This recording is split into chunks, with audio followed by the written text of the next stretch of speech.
Yeah,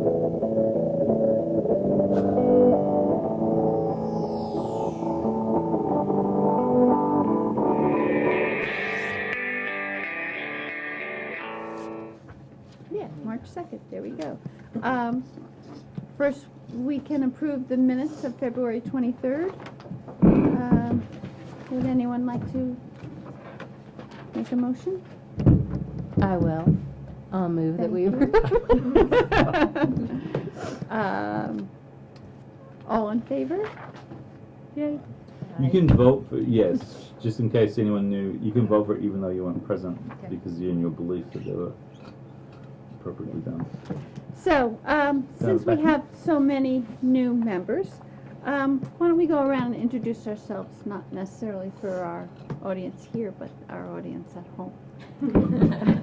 Eric, do you want to start? Yeah, I'm Eric Annis. I live in the south side of Brattleboro.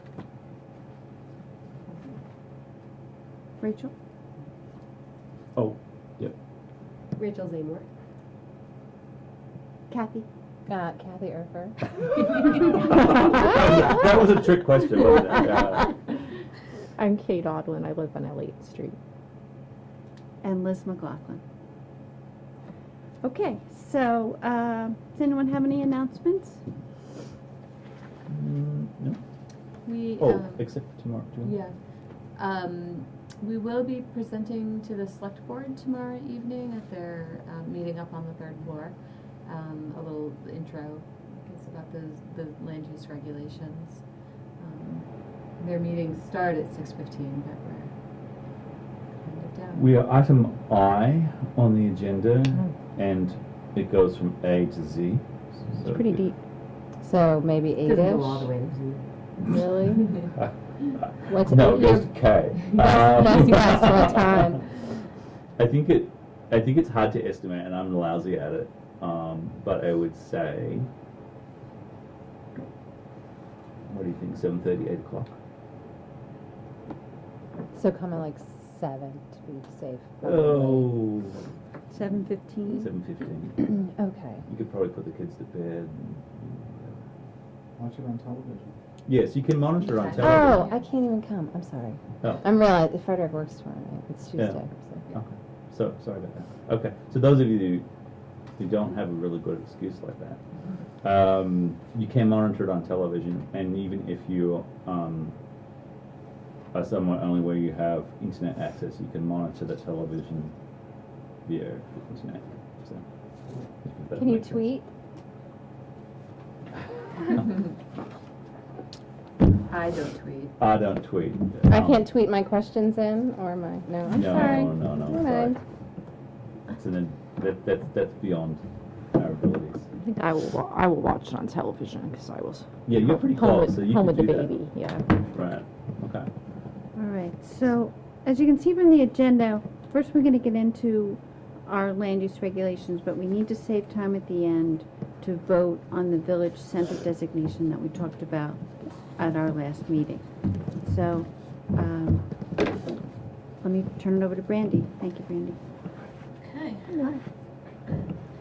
And my understanding is that where we left off, you guys left off last week without me. Thank you for allowing me to escape for a week.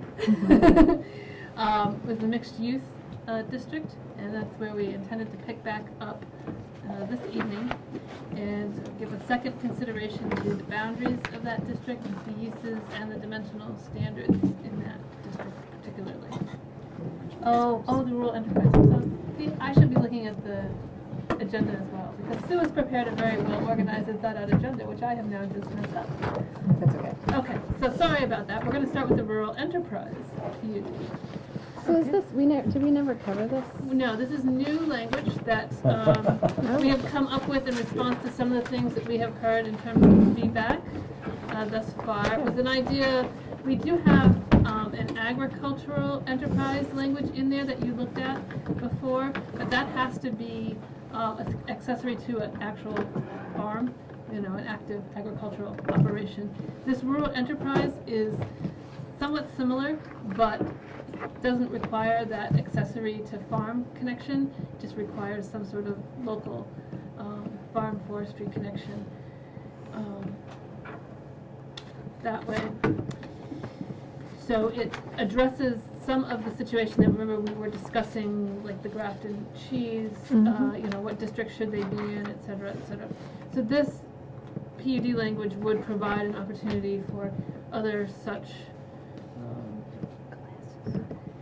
ag or rural associated type businesses out in the rural districts where we really aren't allowing that many commercial activities under the standard zoning.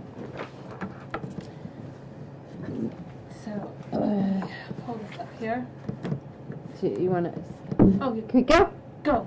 How did we come to 9 acres or more in size? Okay.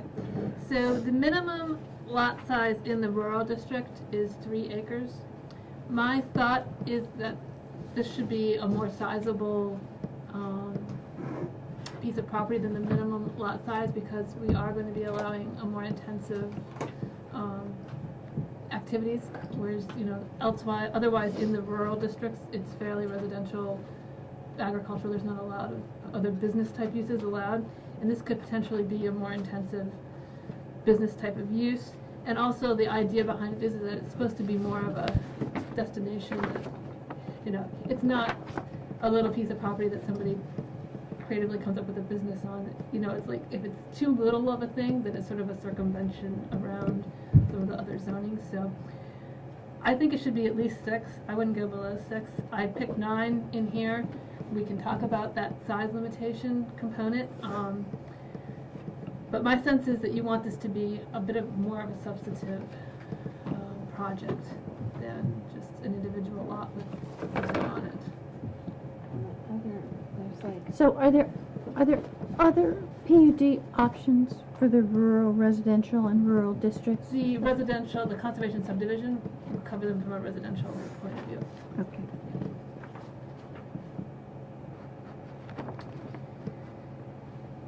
So, unlike the other PUDs that we do have, this does allow for other uses that aren't otherwise allowed in the zoning districts.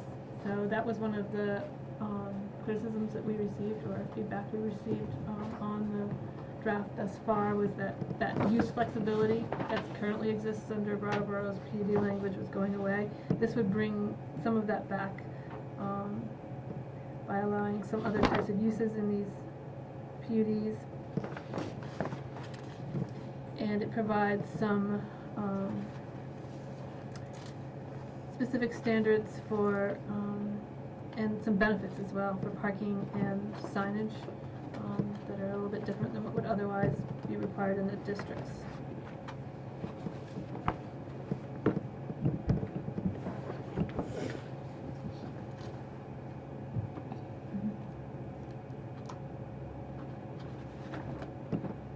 Oh, by the way, the definition of locally produced, that's sort of the general statewide definition that's commonly used. I think that's what the Department of Ag uses, is their definition. I don't know if they it's not formally in statute or anything like that, but it's the generally accepted definition. Didn't we go through on 356B number 2, building designs must incorporate vernacular New England architectural forms? Didn't we go through the whole process with that language where we ended up? We left it in the rural business district, which Okay. is why I incorporated Okay. it into here, is that this language is both 2 and, actually 1, 2, and 3 are the same as the language that's in the rural business district. Okay. So since you agreed to it there, it seemed to make sense here as well, since this is really another avenue for rural I'm business. just testing it. There's rationale for my choices. And that's kind of existing, the vernacular is existing in the rural commercial Okay. and adopted. All right. I am likely to ask some questions when this is my first meeting, but I'm curious about, with rural enterprise, with a 9-acre lot, and there being more opportunities to do different things, about like how things like smells and things, get, I know that there's the visual element that we talk a lot about with this. I'm just thinking of a specific instance where, like a pig farm was a whole pig-based business was opened up near somebody else's property, and how is that, does that stuff get addressed in this expanded rural enterprise idea as far as impacts on rural residential? So, just to be clear that you have to separate out what would be agricultural Okay. from this More of this business business. type of use. rural. And if it's smelly pigs and they're agricultural, then you Okay. have to live with the smelly pigs. Okay. But Barking dogs, how about that example, like from a kennel? like from a kennel. So Yeah. there is in here What's in rural part about 3, in chapter 3. Yeah. Which one is it? 320, I think it is. Are the performance standards, Yep. and those would apply to any. And it has things like smells and sounds. Yes, and- that deals with noise Okay. and odors Okay. and glare and that type of stuff. So you will see there is a section in there, and those would apply That would be, broadly to include these as well.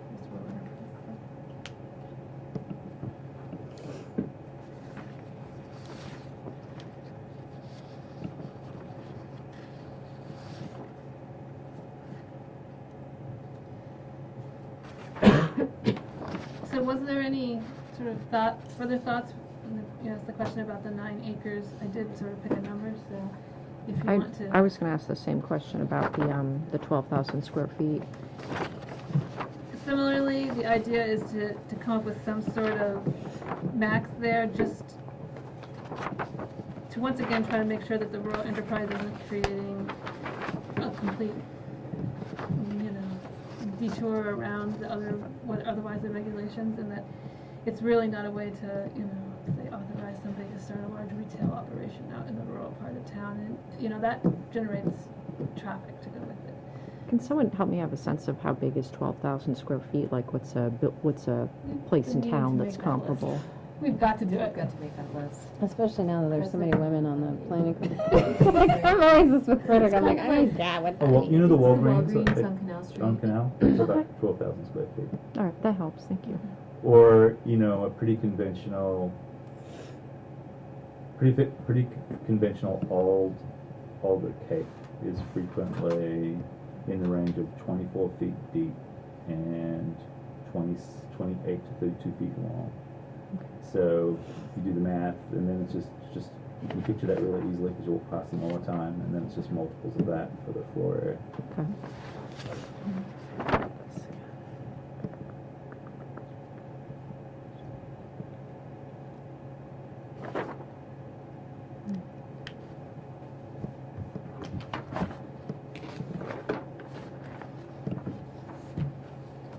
So the comment that this is addressing was that there wasn't a diversity of uses in the rural zone. Right, and to allow for flexibility for innovation.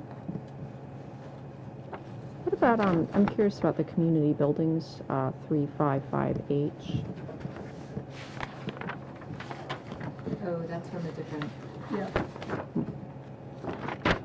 that's from the That's from the conservation conservation subdivision. Okay. So, several of the PUDs actually have this, and it also shows up in some of the other provisions back in part 3 that deal with different types of housing, like the mobile home park and things like that. So if there's, some sort of residential development, that there could be a community building, whether it's, a shared social building, a recreational building, something like that. Sometimes, like a co-housing type of thing that might have shared dining or shared guest housing or something like that as well. So make some provision for that type of building. Okay. So generally, rural enterprise development seems acceptable in this form for. the next draft.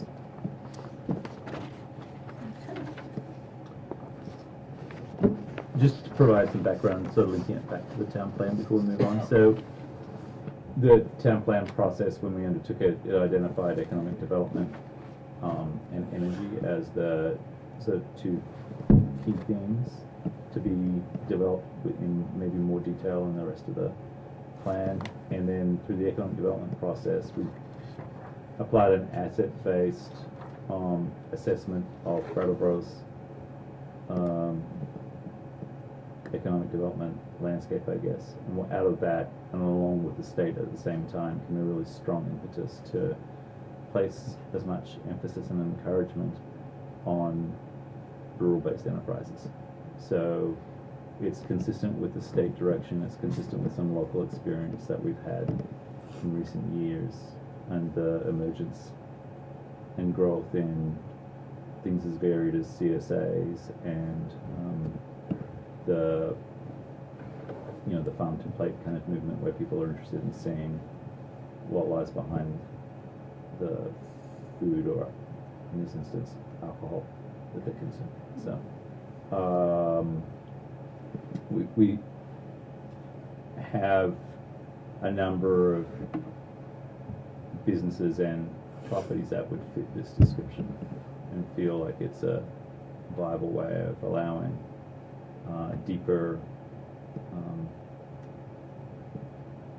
maximization of the value of the land that they're working with, without marginalizing the neighborhood or compromising the working landscape, which is something that we're trying to preserve. So. And would there be, so it's, in the use table, like, it's like there's light industrial as an example. I'm just thinking why someone would be making the decision to do a PUD as opposed to just building in that zoning district. And then also, is there enough of a distinction between what is a campus PUD and what? So the campus development PUD, I don't think is allowed in the rural or rural residential districts. Oh, okay. Some of this deals with what district it's in, and then it also goes back to the uses. Remember that in the rural and rural residential district, most light industrial, for instance, isn't allowed. Okay. Some of these, So would it be light industrial that pertains to agriculture? yes, so, So it creates another flexible opportunity besides them having to be in the industrial zoning district if they might need proximity to some yeah, if you- resources on land or something. if you look at subsection 356E, the use, it says that, you can use the uses in the table, but then it has the three criteria underneath. The first one, which is some sort of dependence on locally produced farm or forest products as an essential component and distinguishing hallmark of the retail, food service, or industrial use. So you're not going to open up a McDonald's out here under the rural enterprise development, but if you wanted to do, a local food farm cafe type thing, that could. Right. The Cisco truck shouldn't be backing up to this restaurant quite as frequently as as it would to a restaurant in the other part of town, type of thing. So that's that distinction, and it is perhaps not a hard and fast distinction, but it does give the DRB some room to set the parameters. Is this written in a way where it's clear that would the DRB need to apply all three of those apply, or one? Because All of them. I read it as yes. you might want to clarify the language just so that is clear that it has to be all three of them. So in accordance with all of the following. Yeah. Typically, we would call out, because it would be pretty rare, when only one need apply. I mean, So you don't think there would be an issue with typically, it? Okay. you got three criteria, you got three things you got to meet. Yeah. Okay. Yeah. Typically, I haven't used a couple of places I have put the all of them, but Yeah. a lot more often I just say the following. But Okay.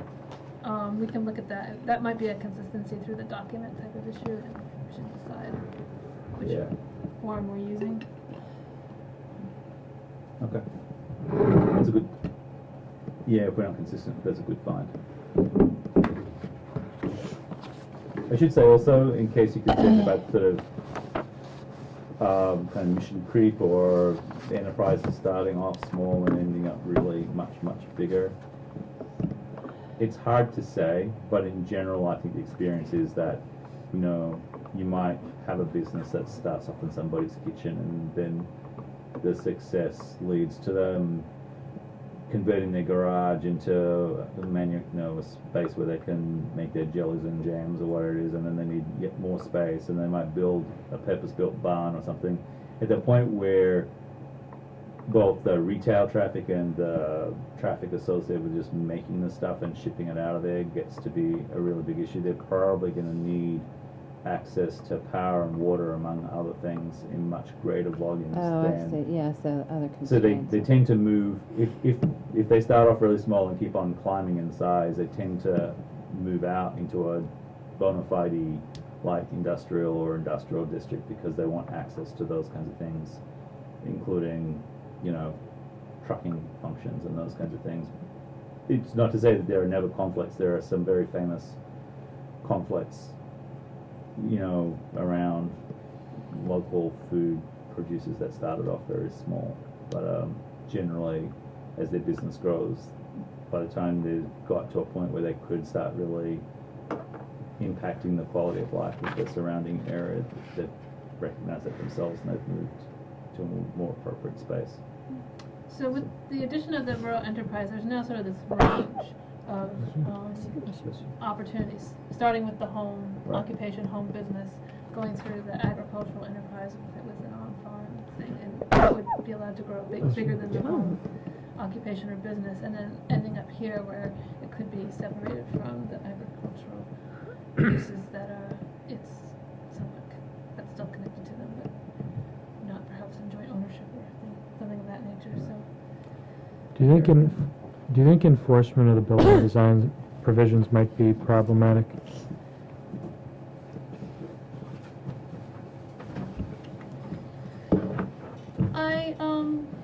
I don't. I think that they work for adaptive reuse of existing buildings, which probably would be the starting point for a lot of these.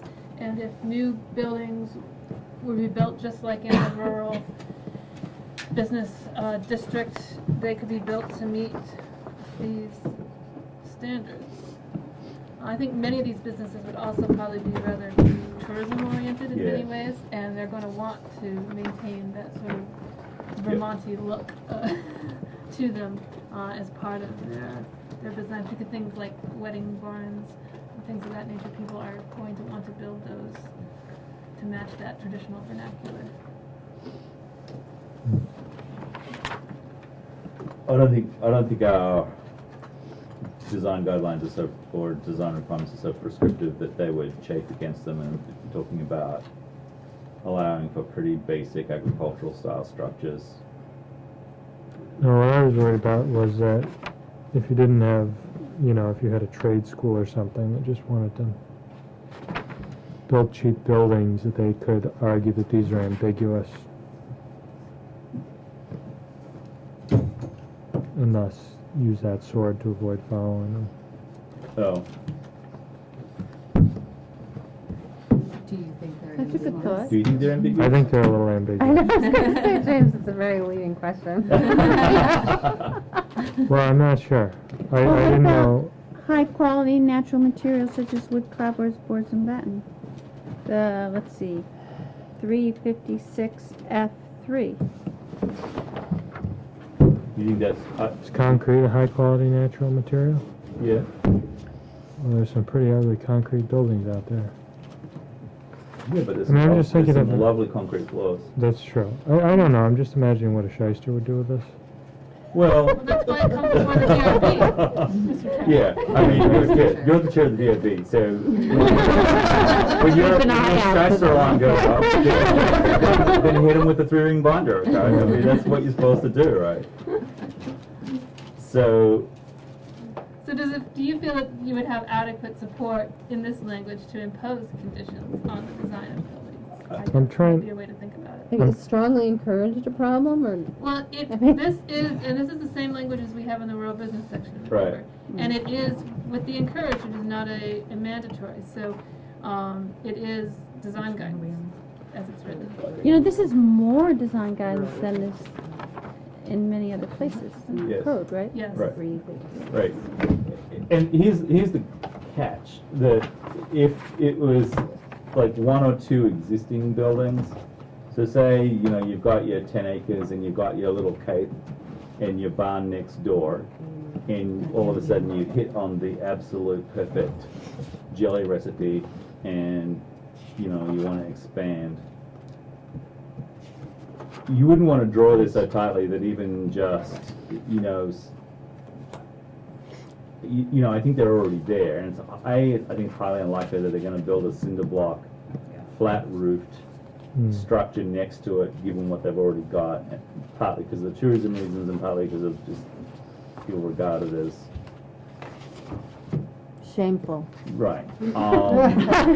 Struggling for the That's right a planning word. term. Kathy will always give it to Right, me. so thank you for that. I had love it. another one. So, you know, I think, you know, it's okay, but I think the question of whether encourage is strong enough is a separate question. But I think specifying the materials, the palette of colors, and asking that it generally conform to a rural, you know, instead of kind of rural expectations about what it means to be rural, is pretty comprehensive in terms of the direction we're expecting people to go in.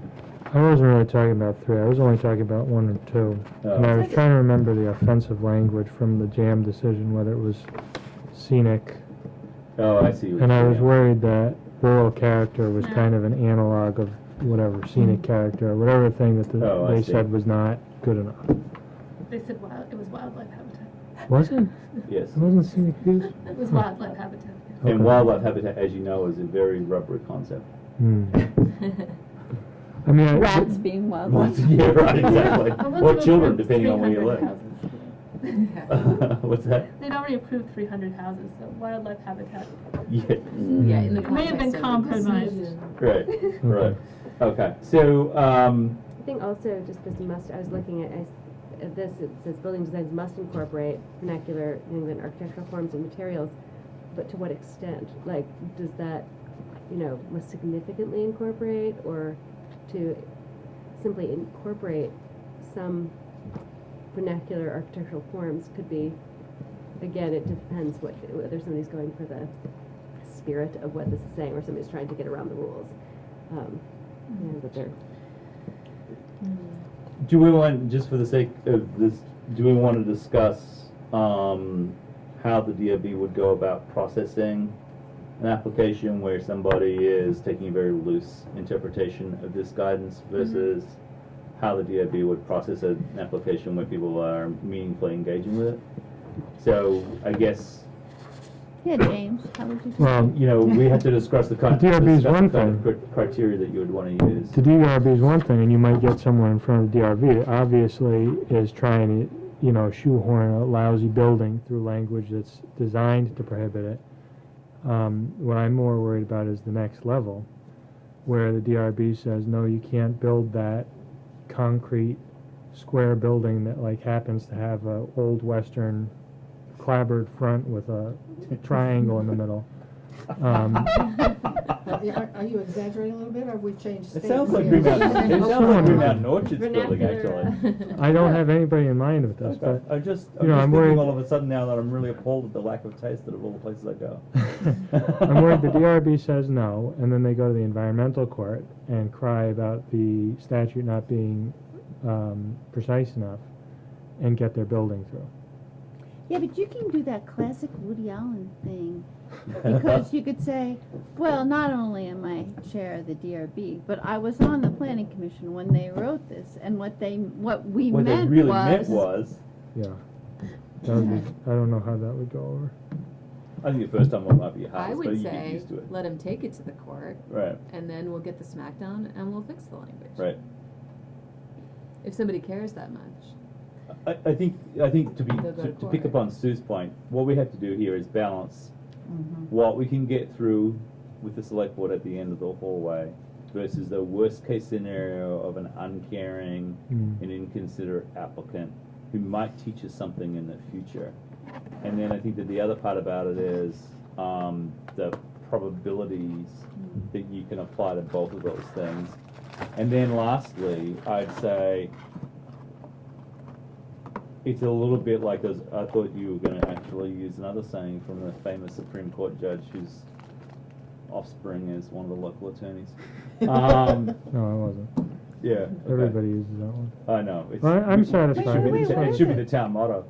No, when you see it. Yeah, no, when you see it. There's How to also, do it. He was the Supreme Court attorney, the Supreme Court judge that coined that phrase about pornography. I know it when I see it. Oh. It's his son that runs one of the local law firms.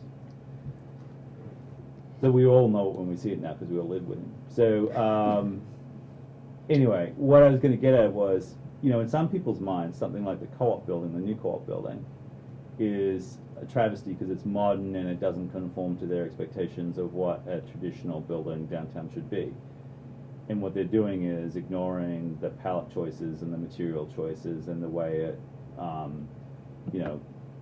forms the streetscape and so forth, and the way it interacts with the neighboring buildings and forms kind of part of a pattern.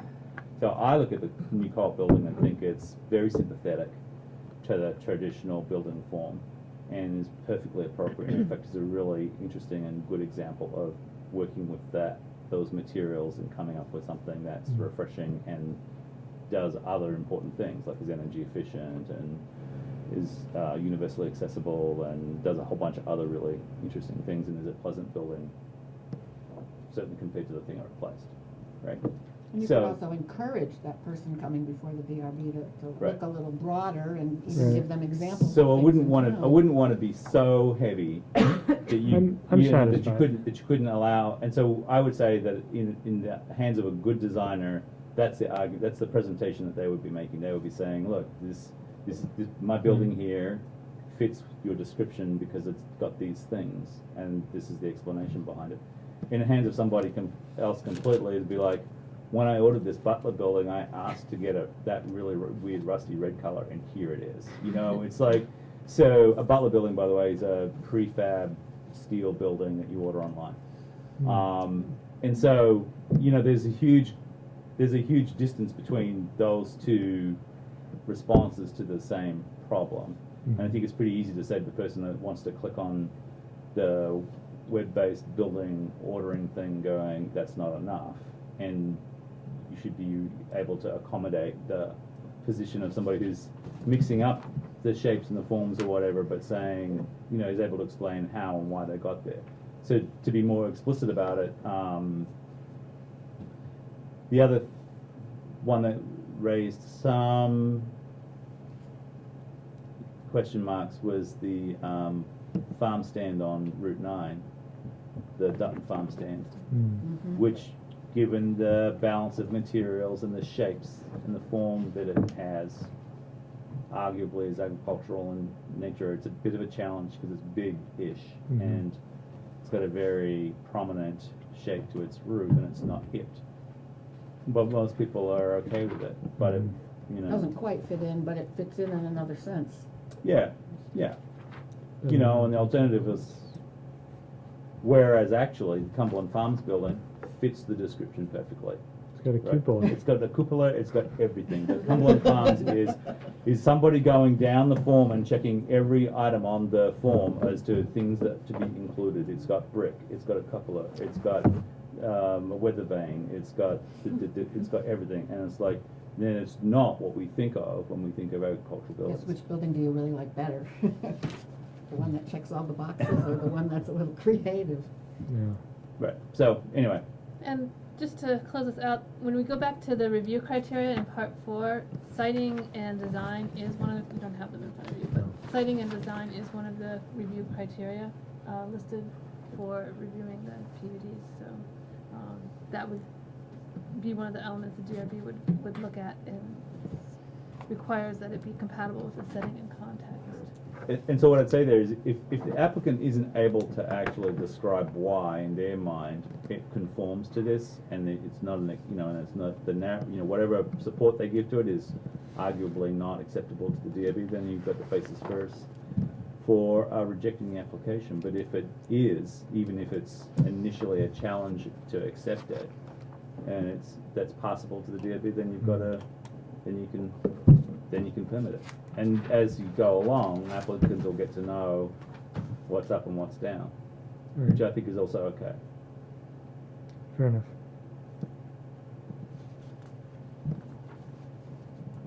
Other thoughts on rural enterprise development? Did we get resolution on were people comfortable in the end with the 9-acre thing? Yeah. Yeah? That it's okay, all right, that's fine. Did you discuss that before? Did I miss that? Yeah. We did. Okay. Do you have any idea what difference it would make as to the amount of buildable lots if you went from 9 to 6? I assume most of the lots out there are 10 acres. It At would least in rural. probably cut into things pretty heavily.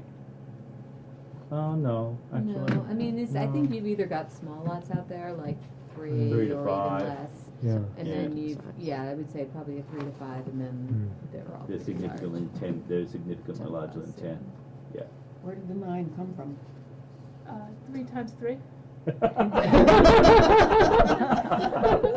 The minimum lot size in the rural district is It's a 3 favorite number. acres.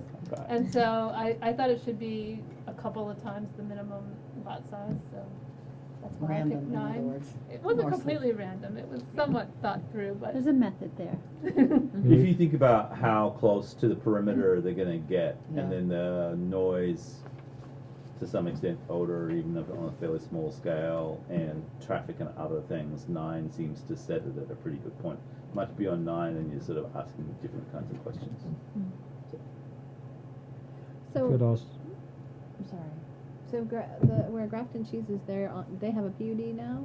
Yes. If so this would be the type of one they would have applied for if that hadn't I occurred already, or? envision this as being something that would allow that kind of That kind of thing. Right. So what we were talking about last week, we would then have Grafton with rural residential as or rural as an underlying land use, so that that's rural. No, it's not. institutional. It's institutional right now. But we would. If it went rural or rural residential, then this would be an This would be- option Yes. there. But Yeah. again, But they they already actually do have have a their PUD in PUD. place Right. that Yeah. is got a lot of uses actually that It actually You is know, a this fairly would- close yeah. facsimile of this. I was going to suggest we could compromise and say 9 acre minimum unless you can give some reason to the DRB why it should be 6. No, I'll just stick with 9. I'd rather be at 6 if Yeah. I like the idea of it being a significant parcel. I like the 9 better than 6 personally. 6 is pretty small. And think about too, neighbor expectations in the Yes, rural that's districts. what I mean. Yeah. If the houses are fairly close and, they may have 6 acres, but depending on how they're laid out, you could end up with neighbors that are fairly close. So, Yeah, you could have frontages that are. in the 200-foot range easily with well, even 9.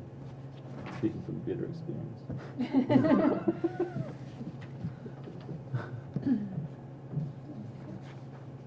okay. Okay, so now we'll transition to the discussion of mixed use. And to help facilitate that, Brandy has actually done some reformatting where we can be looking at the uses that, This is a For the mixed preview use. of what's to come with the rest of yes, us. so you don't have to open up your binders, we're gonna give you the whole, No. it's good. Thank you, Brandy. All my papers mixed up.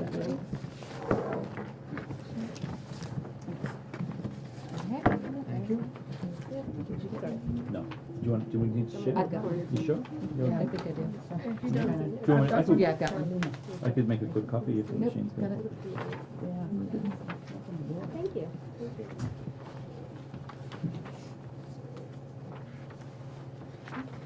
Okay. Okay. So, the issues on the table are the boundaries of the district, the dimensional standards, particularly with regard to buildings, footprint and frontage and things like that, and the uses that would be allowed. I think we went over this the first time. The district has kind of evolved as we've worked through this. I think when we looked through the use component of this district, there was a lot of focus on the areas, say, up here off Park, facing the park where it's very office oriented. But we now have areas in this district that are currently industrial. Down here on Down Depot here. Street. Right. Yeah. So there's quite a diversity of what's going on here on the district. So it's a good time to sort of recap what we've got in the area, what should be here, and what makes sense for these And- areas. So the mixed-use neighborhood encircles the downtown for a lot of it. A lot of it. yeah. Almost entirely, yeah. So it's envisioned to be kind of transitional. It is a transitional district. It's It's also down here. Yeah, it Yeah. also fits down there. The idea is that it was going to be mostly sort of a residential form, but allow for more diversity of use within the buildings. I think, given the mixture of land that we've got in there now, the residential and form is a bit questionable. Some of it right now is not residential in form.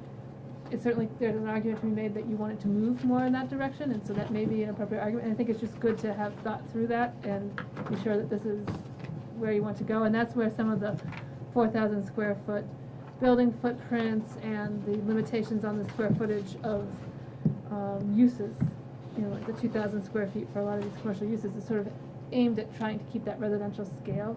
But I think some of the comments that we've gotten from folks so far is that some people don't really envision this, portions at least of this area, quite that same residential scale. Well, one of the things I heard last week when we talked about this, we really focused on the Canal Street Mhm. corridor, and we talked about, I think, how that neighborhood is sort of in betweensies, Mhm. making words. I married an English major, so I think that like vicariously gives me permission to make up words. So we walked Canal Street this weekend with the baby, and it's almost like on that northwest side. I think it's as you described it. Some of the things are really outside of the residential character, and on the east side, there's still quite a lot of residential looking character houses, which it looks like almost as how you drew that line. What was interesting to me walking it was it's not a very walkable neighborhood. It's quite loud. I couldn't see where any crosswalks were. If they were there, I don't know. There's a Well, couple. it's something There are a it's just couple. something you would like to keep it a surprise. And I think for me, I think that begs the question is what They are far what apart. do you want that neighborhood to Right. become in 30 years, or whenever Yes. whenever we get around to Yeah. doing this again. The Not us. section behind, I want to say Jad's and Ale Tyler's, the street on Canals, come back, yeah. This part? Yeah. Yeah, okay. There's a street that's back there, and it's essentially, Brook that's Street. all residential. Yes. Yes. Yeah. Brook Brook Street. Street. Yeah, it is. And, that being mixed use, I don't know. I'm just sort of like, It's one of those things like but. I'm sorry. residential behind and more Yeah. commercial in front. I feel like that's a really interesting little enclave, that residential strip, and I am aware that every now and again there are conflicts between those existing residential uses and the commercial uses at Front Canal. Oh, yeah. Just being kind in that. And so, but I feel like it's important to try and preserve the genuinely residential nature of the Brook Street area here. Well, look at that. Because Yeah. there's a really steep drop off. These two Yes. houses here are Yeah. the only things, and then here, It's just it's cliff. just a cliff. Yep. And so these guys actually have a pretty nice overview, and it's actually an interesting little, fairly secluded neighborhood. It's a nice neighborhood. But you don't want to make that So I don't residential. want to have whatever's happening here leak in and make its presence felt here. And if this was to become mixed use, then I think you could see some I think you leakage could from too. these Yeah. uses into Yeah. these uses. In other words, Particularly because it's on Very Burr easy. Street as well. There's, Right. This is Exactly. kind of office so and. this is Brown Computer here. Right. Say they get really hopping because they start fixing other things apart from apples, and then they want to buy this. There's all sorts of versions of that for Well, every single one of those backyards No. abuts. Yeah, exactly. you go this way. It's not pretty back in there. It would be fairly easy to do, and I think it would really be destructive, of that neighborhood if we were to not police that line very strictly. So do you want to pull just the first lot of just the first That's row, something in the frontage row. and we then do that have somewhere a else, residential behind? We've done that. Yeah, we You did do it that. further north. Yeah. Yeah, kind of, I think this area here, if it was to redevelop, and that's kind of a big ask in terms of the market, but you could hope for and expect much more residential form in the replacement buildings, and maybe office or commercial on the first floor, and the traditional kind of mixed usey thing going with your But language. yeah, the buildings that are there are not pretty.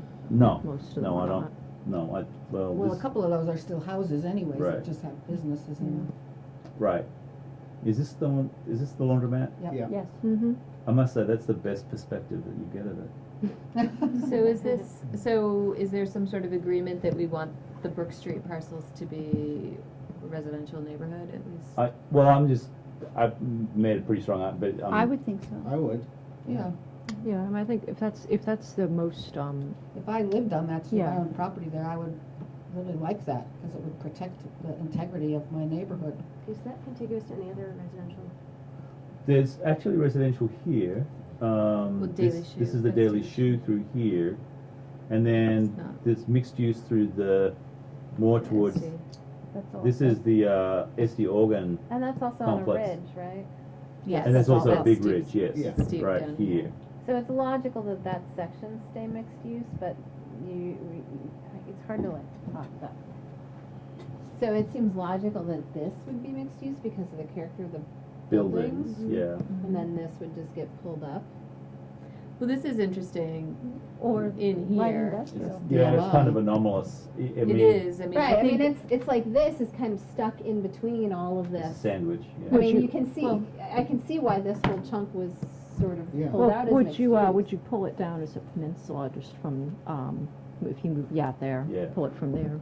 I like that idea. well, I'm kinda, I mean, this Willow Street here, and this is, which one is this? Yeah. This is, this is residential Yeah. all down in here, Brook It Street. is. It is. This is No, Brook. that's That's Brook. Frost. Isn't that This is Frost Frost. This is Frost Frost Place. Frost Place. Place, Nice sorry. place.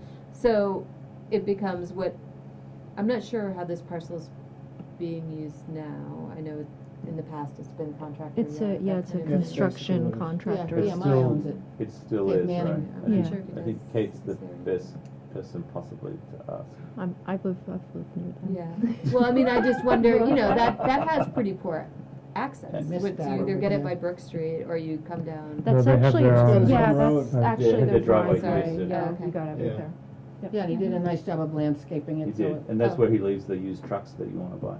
That's where all the snow from Okay. his private I- stuff is there right It's a now. snow dump. I have a question about the SD buildings while we're in this area. Okay. I don't want to take us too far off No, that's topic, but is there any sort of historic value to protecting those buildings beyond just being they're in a mixed use? They actually, one of the landowners there, I think she actually owns the majority of it. Right. She has formed a planned unit development, Yeah. and Oh, good. she actually has them listed on the National Register. Yeah. And the planned unit development is pretty strict in terms of, they need to remain slate, they need to, so, she's definitely cares about the historic With this one. structures, so. Thank you. Truck garage. there's some loft kind of residential in there too, or at least that's is it? the idea. I don't know if There's I some I roof? think Barbara lives He there rents it from with her Barbara George. husband Oh. Yeah. in one apartment, which is actually a really nice setup, but I don't know if there's others there.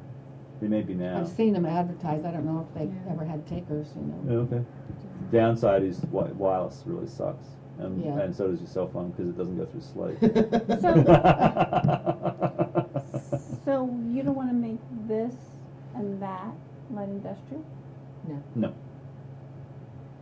What was the But question? you wanna make this row here residential? Residential, I think so. Yeah, and leave the rest mixed use. and leave this in the mixed use.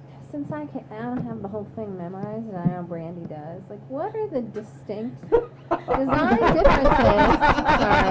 I know, it's, I ask and you know the The answer. bar really It's a way to high. ensure Sorry. job security. But I'm wondering, before we start changing things, what are the what would be the difference in the design choices? Because it doesn't really seem to be an issue of what's going on in the building, right? It's like if it looks like a house, it could be an office. Within, Or if it looks like yeah. the block cement thing, it could be an office, right?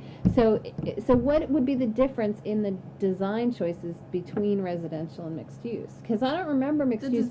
design choices isn't really where the distinction is, it's the allowed uses. Is the allowed use. So the residential neighborhood has very little for commercial uses allowed. So I think maybe one of the things then we're considering is if we make that street back into residential, that means that businesses won't be popping up there, which may be one of the concerns might be like noise or traffic or something if you're a resident there, right?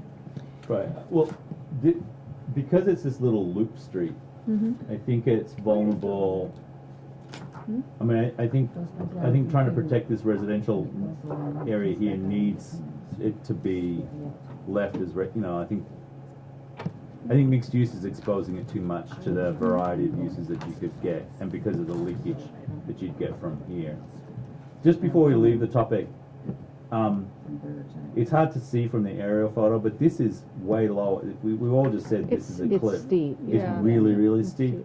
And then when you're down here, this is impacted significantly by the special flood hazard area. Oh, God, yes. So subsequent development down here, whatever form it takes, would have to be responsive to that major requirement, which does mean things about what it could be.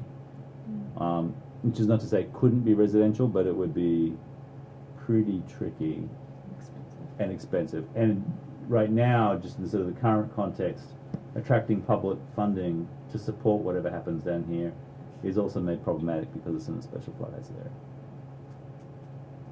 But trying to be smiley face about it, it means that it's an opportunity for doing something down here that's quite different. Can we look at the area by the commons? I know James has talked in the past Look at the northern chunk of that. Where about we wanting to bring protect those the residential structures. Are we done with this Do we, section yeah, do before we we need move to on? sort of make a Yeah. decision before we switch? Well, the About decision the I've heard house. you made so far, you disagree with me, is that I sort of try to gather the consensus as we go along, is that you want to see Brook Street put to residential neighborhood. I agree with that. Leave the remainder of that, I'll carve that out. So my question that I've had is the part that's north of what we've got as mixed use, this chunk right there, and west of, no, the part that's residential neighborhood now, Cross, it's yellow. cross street? This Yeah, right that there. piece right there. Oh, in here. Because that's one of the places, Sue, when you and I went out and walked and took video, we didn't use that video because it totally doesn't meet the residential neighborhood standards. Oh, so what do you? Was it from the corner of Brook? No, the right? part that's residential, so north of. Right, There. right in North here though. Canal. From Yep. the corner of Brook Street, right? That was the problem. Because it just doesn't look residential? Because you're trying to got preserve the something pe- that doesn't the- exist. Yeah, you've got That's always the tricky. pizza, I mean, you've got the two, those two buildings are good, then you've got the Looks Domino's nice, Pizza doesn't it? there in the middle, Starts going Lovely. downhill. I from know you don't there. like this. yeah. No, Oh, in the the leaves, summer. yes. Yeah, so no, I hardly recognize it. What's on the right?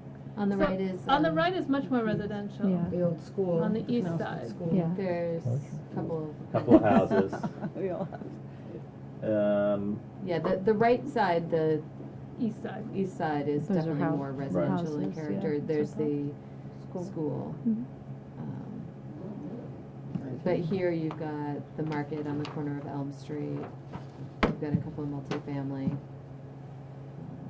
which are not at the scale that I think in the Mhm. residential neighborhood that would be allowed. And then you've got the Domino's. Right, I think You can't each see one of around those these is guys. more than 6 or 7 units, right? So if we change this to mixed use, it's more contiguous with the other. This is one of the More of a areas whole. that in the public, in the meetings we had was questioned, And this is an area I think in the existing zoning is commercial. yeah. Yeah, and it's so close to downtown in terms of like commercial businesses, it does seem that it shouldn't be residential. The one issue that we have, or that I think it was a stretch, I mean, it was like a stretch goal, and it might be a stretch too far. What I'd say is that,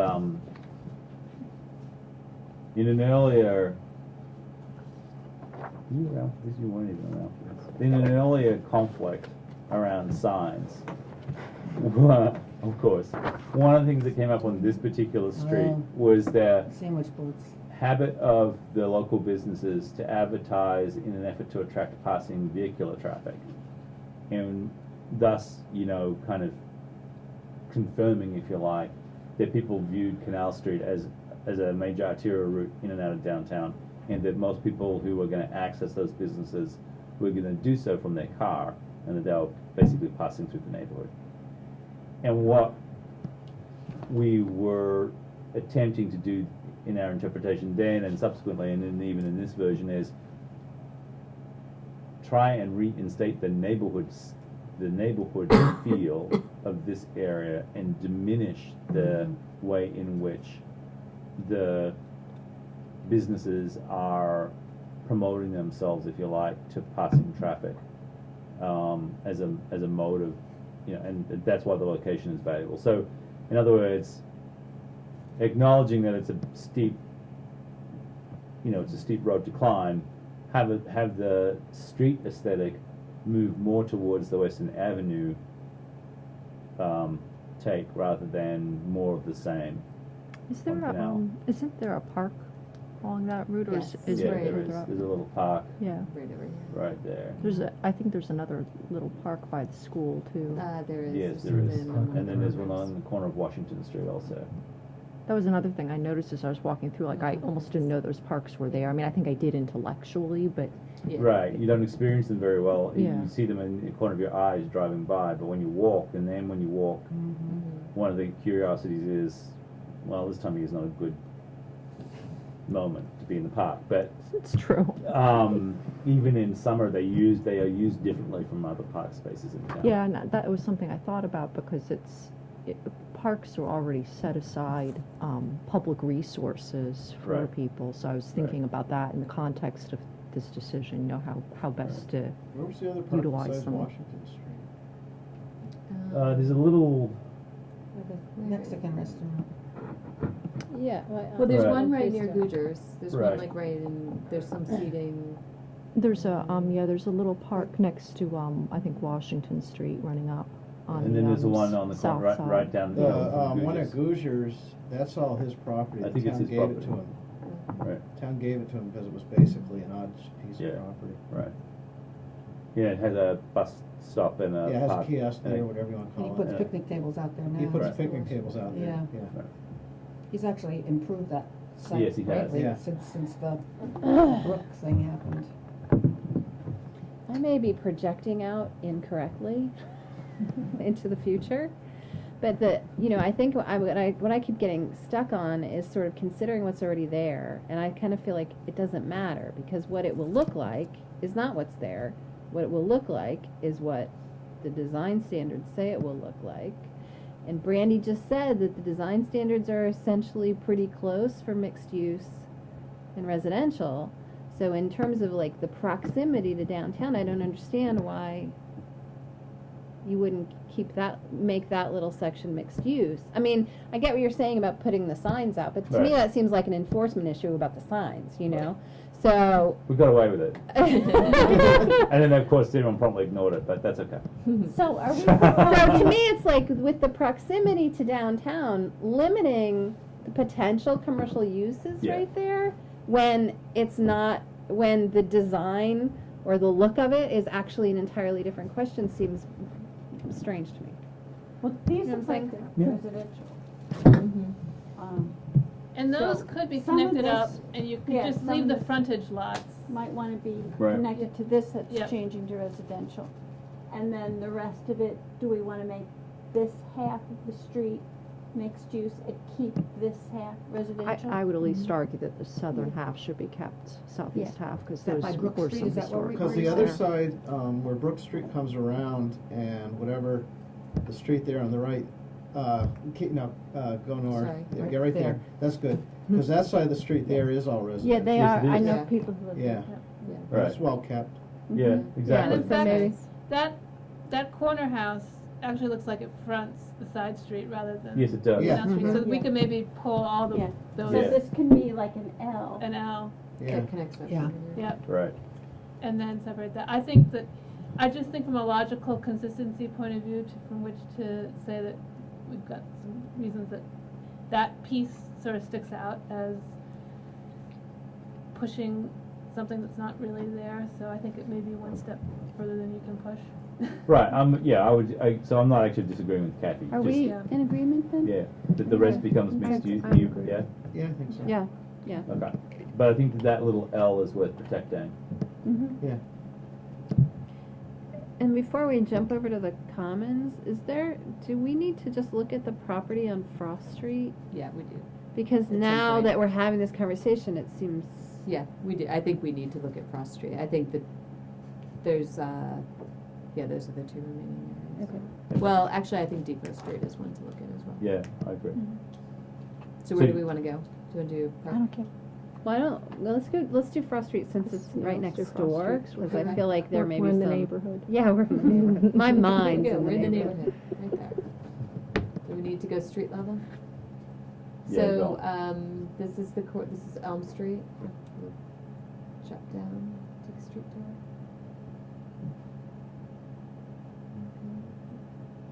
Okay, so this is That's the being, future being turning converted point, yeah. into Turning Point right now. Mhm. So this is a slightly out of date photo. Yeah, this is the New England Youth Theater property over there. That's the public municipal parking lot. That will not be the skate park. Cultural injury. It will not be what? Skate park. Oh my. There's some things that we know for sure.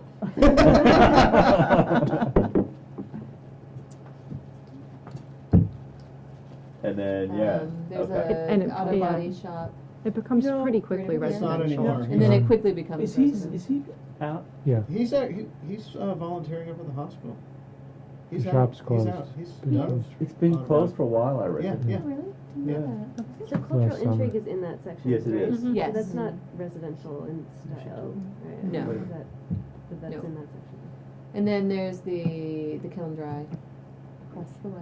It was a really spastic minivan. But once you get past that auto body shop, it's multifamily residential. Right. And, as you get further down the road, there's Yeah, some single family. He was a great body guy, but he just got tired. Interesting guy.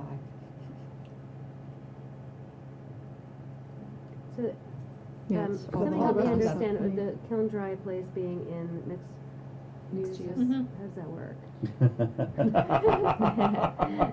Yeah. Would you like to explain that? I don't mind explaining it, I don't- but I'm probably not likely to. I think you explained it last time. I mean, so this is, right now it's in a commercial industrial, and it's, this part of town historically was developed with industrial uses, but it's kind of, for us, the continuation of industrial uses there is somewhat problematic. It's a pretty densely developed neighborhood, so the impacts are pretty great. Yeah. The access is not good through Elm Street. I mean, part of the reason that intersection is so wide is because trucks have to swing to get down there. So for us, it was just not something that we felt was appropriate to continue kind of industrial uses. It's also got floodplain on it as well. I think. So the idea with this is that it will just change when ownership eventually changes. Yep, This'll- it's grandfathered. I mean, if the underlying zoning changes, it's grandfathered. It can continue to operate. They could go away, and within, I don't know, 18 months or whatever, or 2 years, another kiln could start up, and it could be Right. sold as that. But it's basically saying this is how we went. Yes, Yes. we are signaling that we, on balance, think that the best direction for this neighborhood to go is mixed use with much more of an emphasis towards residential. There's recent history associated with the use of the Kiln Dry itself that makes us feel like we're not totally off the wall about that. So it was shut in the immediate aftermath of the recession because there was no demand for its product.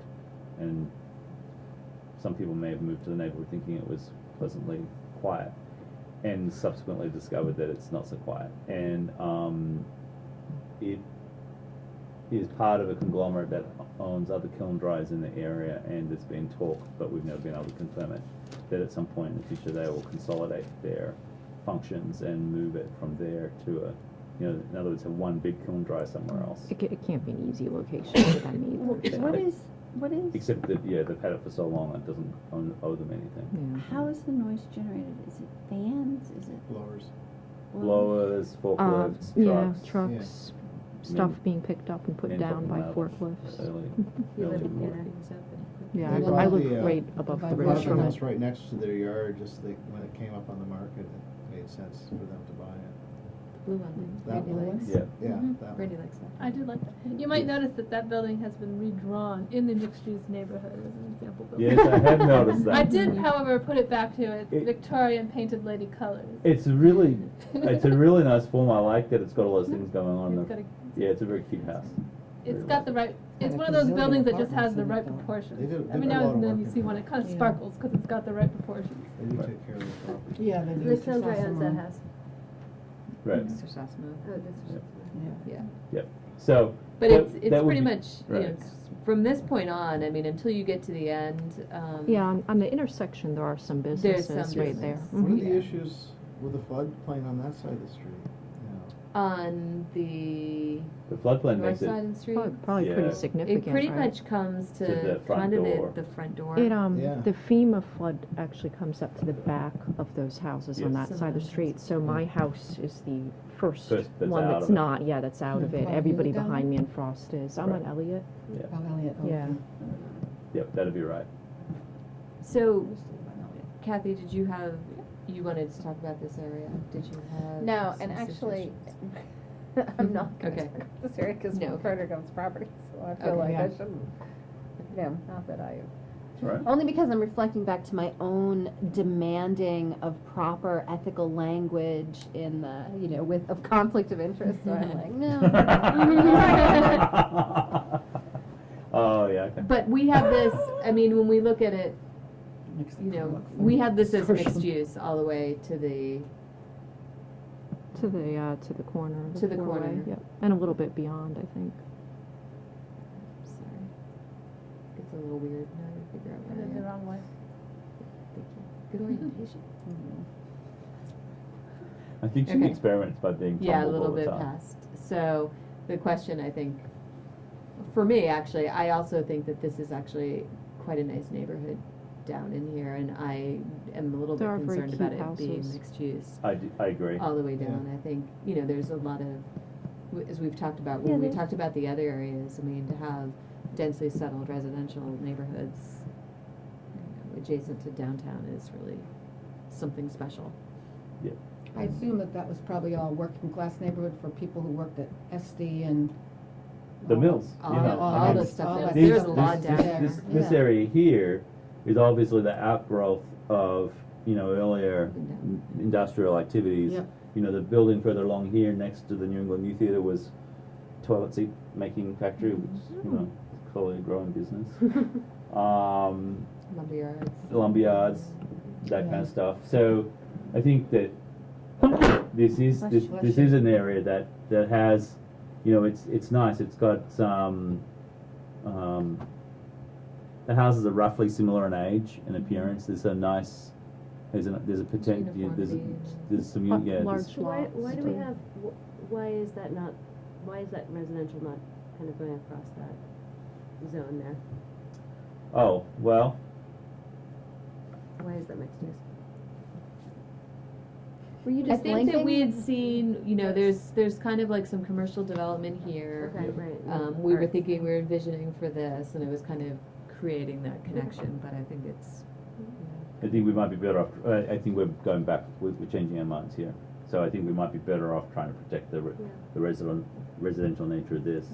I think the other part that we were trying to figure out is because the floodplain basically the boundary is along here somewhere. Yeah, it's just about where you got the line. It's really difficult to figure out how to work with that, you know, in a market in a way that the market's going to make sense of. Yeah. And so I think it was kind of a sense that mixed use might be more likely to facilitate development That would be because of the, raised in elevation to meet the flood requirements. yes, basically, right. But maybe we should just try and keep it to this sort of area here. Well, And and what about down down here? there? You know, It's kind of an interesting little. it's an interesting little crossroads. intersection. You know, you can tell that it's grown up because it's the 5-way or whatever it is. It's that little intersection. Mhm. I I mean, don't that know. could stay I as mean, a this little is a- mixed-use node with the residential Yeah. around it. Yeah. Yeah, I mean, I feel Yeah. like that would be Yeah. okay. I I mean- mean, this is Some of also very, there's historically been a lot of Yeah.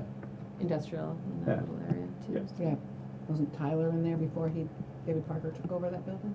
It was all sheet metal, he uncovered Right. it. It used to be, they used to Yeah. store the carriages for the town. Right. We have as many as you I want. mean, it goes way back. So, yeah, I mean, if do you need a node there? Is it workable? I think it's workable. No. Well, no. Yeah. I mean, we've got some other sections down further south on Canal Street where we have very little Can blocks of mixed use, so I don't see any problem Can with you that. drag it so that we see up William Street a little bit further because there's Do you want to see the commercial. street view? What's that? Do you want to see the street view? Yeah, maybe from this point, from this here, get your little scale. That's a house where the All right. antique So if place you, yeah, look at all that. That's for So if you sale. go up, if you go up Second there, building is if you ugly. go up there Yeah, a little go. bit. Dampiers has a garage or a. Yeah, that's right. Further There's, down, there's a yeah. there's a couple of pretty low end commercial So buildings. there's Oh, the, way. on the Oh, way left- around the bend. Yeah, those are kind of a little. The- way out. Off in the, Yeah, the in Fulcrum, Yeah. Fulcrum Arts is on the left there. Whetstone Arts. What's that? West Yeah. Arms, sorry, yeah. So, Yeah. I'm just wondering, I guess what I'm trying to say is, I don't feel a huge need to protect that use on William Street of the This is right funkier, here. Yeah. in it's there. right, 'cause- No. okay, I just wanted to flag that. Well, the, Take a And look at somebody Flood cleared that zone whole is lot this so- summer, I don't know what they were I thinking mean, of these doing. areas were so damaged from the storm. Yeah, that's right on the Yeah, west there's side. also a landslide along here at some point in the last year. But there you go, Sue, look, it's catching It's up. coming in. I think it's this right here. Yeah. Oh, don't turn right now. there. Oh, It's right, it's right there. That's That- it. This is a house here, and then there's a one. sorry. Whoa! Earthquake! It really was close to the river. Subterranean. Yeah, that's all new guardrail, that whole part of the street. Right, That was yeah, all this underwater. one in That's not particular, anything that's that not a really needs keeper, to I don't be- Oh, think. you like No. that, I thought. I sort of do. Put it right. Yeah, I I'm don't, I gonna. don't have any issues with it, I just don't think that we need to extend the I've got mixed some use. uses in mind for it, but okay. Yeah. There's your old reformers on the roof, the old plates. Yep. That's what they roofed it with. Yep. That's an That's interesting, historic. that's an interesting bit of history. The new thatch. Yeah. Okay, so is there some sort of agreement to kind of keep this residential in Makes here? Well, I'm of two minds because, yes, it's a residential neighborhood, but it was so impacted by the flood that I agree with Rod. Maybe we shouldn't be encouraging continued residential use. Am I allowed to have an opinion being that I live so close to it, or Sure. should I abstain? Mhm. I think there are some really cute historic homes there, and there's quite a lot of affordable housing in that area. I think I'm kind of mind to switch it and protect it as residential. I'm fine with Okay, Did you sensing get a that? leaning towards residential. Yeah, but I think like a Yeah. node, this would be mixed use down Down here, here, and then Yeah. one and then there. another node of mixed use I here. do think what Elizabeth just said though has some merit about, just about development, you know, just about like, is, I mean, I kind of get both sides, I get the important, like, Yeah. if it could be preserved residential, that seems like it would be ideal. And if houses are gonna go abandoned and not get, I mean, I don't know if there's. Like a changeover would be more commercial For as me, viable. Yeah, I mean, I guess, I mean, if people, yeah, I guess just my concern would be that if there's not a market for those homes because it's in a flood zone, that would be problematic. But, I mean, I I think think in time- ideally it would be, I mean, it would be great if it was residential, but I guess I said, There are, I mean, there are two homes for sale right now in that section, to your point. There's one that's a foreclosure, and there's another multi-unit, which I'm not sure of Been a its couple of them for status. sale in Yeah. there over the last So couple of years. having it be mixed use at least keeps open the possibility that they could be redeveloped. I mean, it's still, mixed use does still hold for the residential character, but, and I would agree, it would be preferable to have it stay residential, but if, And how are the properties that were damaged in Irene doing? I mean, has life moved on and? Well, Is that hands? one's becoming Turning Point. Closer on to the Irvine. corner of yeah. the Five Corners, there was water on that end of the street. I know, and also down by Sosasumo, but there was higher ground for a while, but those houses there's a yellow house in there, they had water. Yeah, those are actually, I mean, in those cases, the utilities have been moved out of the basement. I mean, most of the flooding was in the basement. Yep. Yeah, And so all of the utilities have been moved upstairs. I think realistically, there's probably 3 or 4. yeah. Setting aside the mobile home park, there's probably 3 or 4 residential properties that are still got question marks over them, but for the most part, life has moved on, particularly in this area. Is the parcel that has like 3 buildings and a weird garage fixed yet? It was on sale for like $70,000 last year. It had a lot of mold issues. Which street? Along Winter It's, Street? I think this is it. That one there, yeah. The garage way in the back. I think it actually is 2 residential buildings Yep. and like a weird old garage up in here, and you can see up the hill clearly. Yeah, those are Behind where the Frederick's. fire was. Yeah, I'm not sure about that, and I'm not entirely sure that all the mold is linked to that one precipitating event, actually. There's a Okay. Frederick's building. Oh, Yeah, there's no mold issue. There's We no had mold. The someone red come house, in and right? there's the yellow and the white one. right. Oh. Yeah, I It's thought one that was fine. parcel. I mean, Yes. it's actually one, there are 2 parcels, but it's one Right, ownership transaction. right. I wasn't aware, for the most part along there, that's not been the issue, and where things like that are present, it's just general background Oh, I see. dampness, it's not. Because we were pretty careful to monitor what went on there subsequent to Irene, and it was not. So, I mean, I would say that right now they're viable residential properties. If conditions change due to future flooding and things of that nature, you can always adjust the zoning at that point. I Yeah. guess, you that know. makes sense. That's part of Yeah, what's I go going with that. Yeah. because- Yeah. Is their insurance gonna spike when the subsidies go down? It's a mixed interpretation or a mixed bag. So, owner-occupied residential properties in the special flood hazard area will experience a slow but steady increase in their flood insurance rates, but it will continue to be subsidized, and it won't be based on actuarial values. And commercial, including multi-residential structures, will be shifting towards actuarial rates, so they will experience a really marked increase in insurance. Might even be an argument against mixed use if you want to preserve that neighborhood.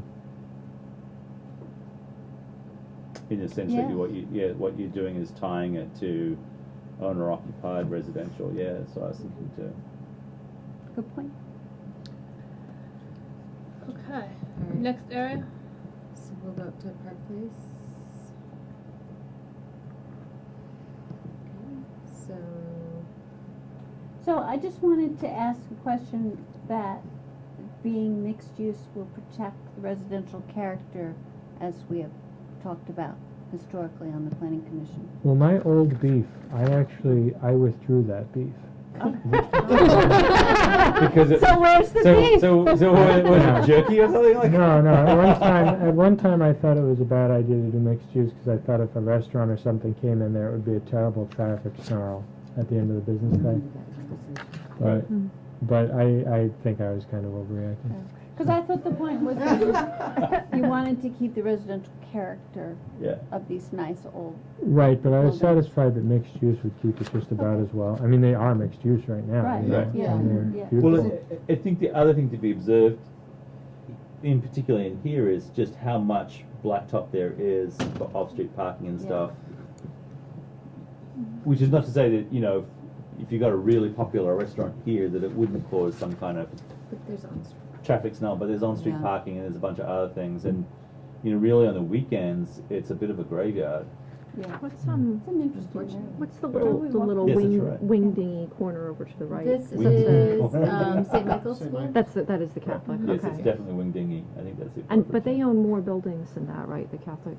Yeah, they Church. own across the street. So some are going to be. And to the left where BMC is, Music Center Yes. to the left, they own that. They own Well, this. mixed use, there's no residential required, is We went back and forth. forth on that. on that. Some And uses. as we have it now, no.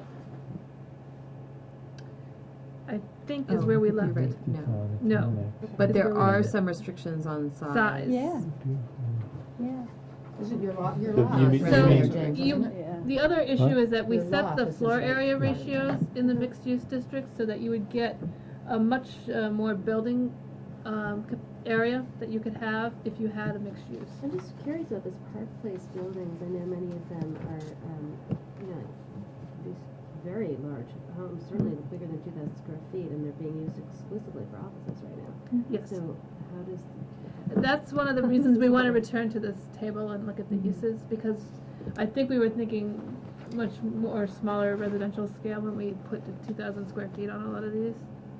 so, I think so help me understand though how that works with something like this. I mean, it's not like those homes are gonna be demolished and, you're gonna Well- have smaller residential buildings going up there. No, the idea would be if you had if one of those existing buildings that had, say 5,000 square feet of floor area in them, that not more than 2,000 of it would be this office use and the rest of it would be residential. That was our intent when we put these square footages on this stuff.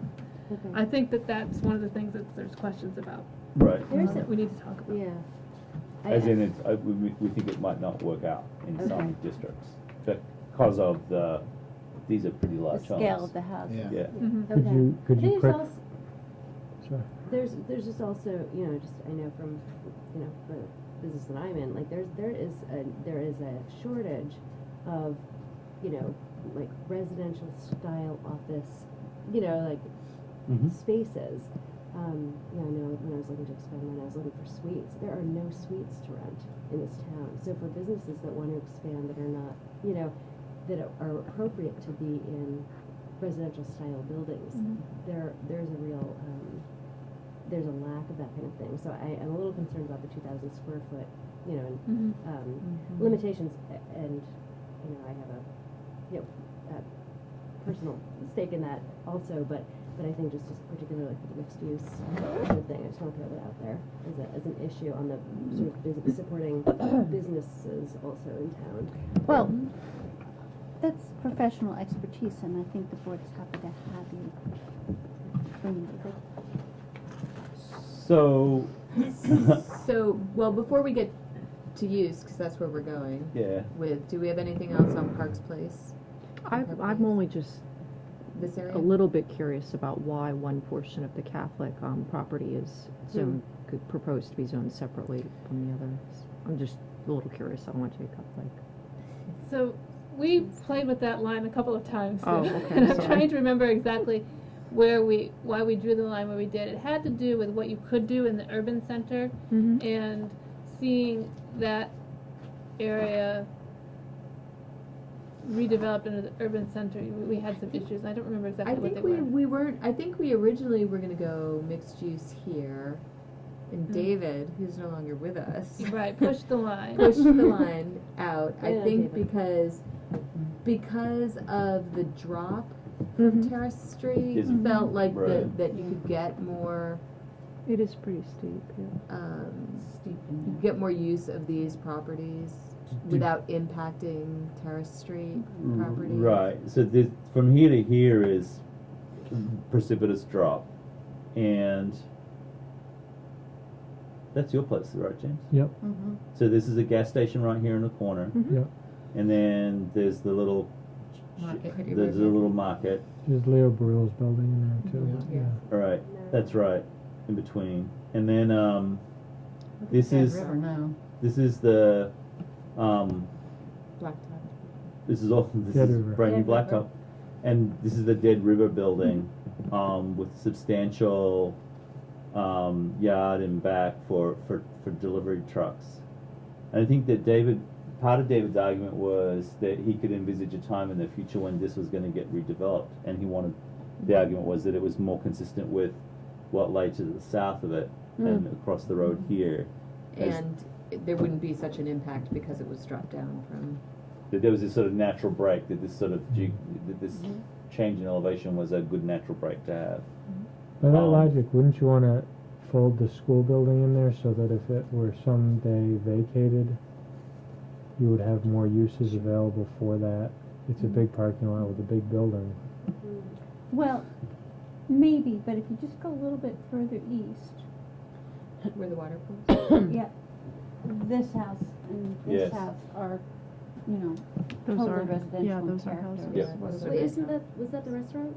Yeah. No, that's that's further further Down down. there, Okay. Yeah, that's this one here. this, Okay. There. That's right. We got these little isolated Oh, houses. that's, yeah, there's like Do you a think therapy there office is? up Yeah. there and a Right. dentist. There's sweet out there. Yeah. I like that. that's interesting. And there's that.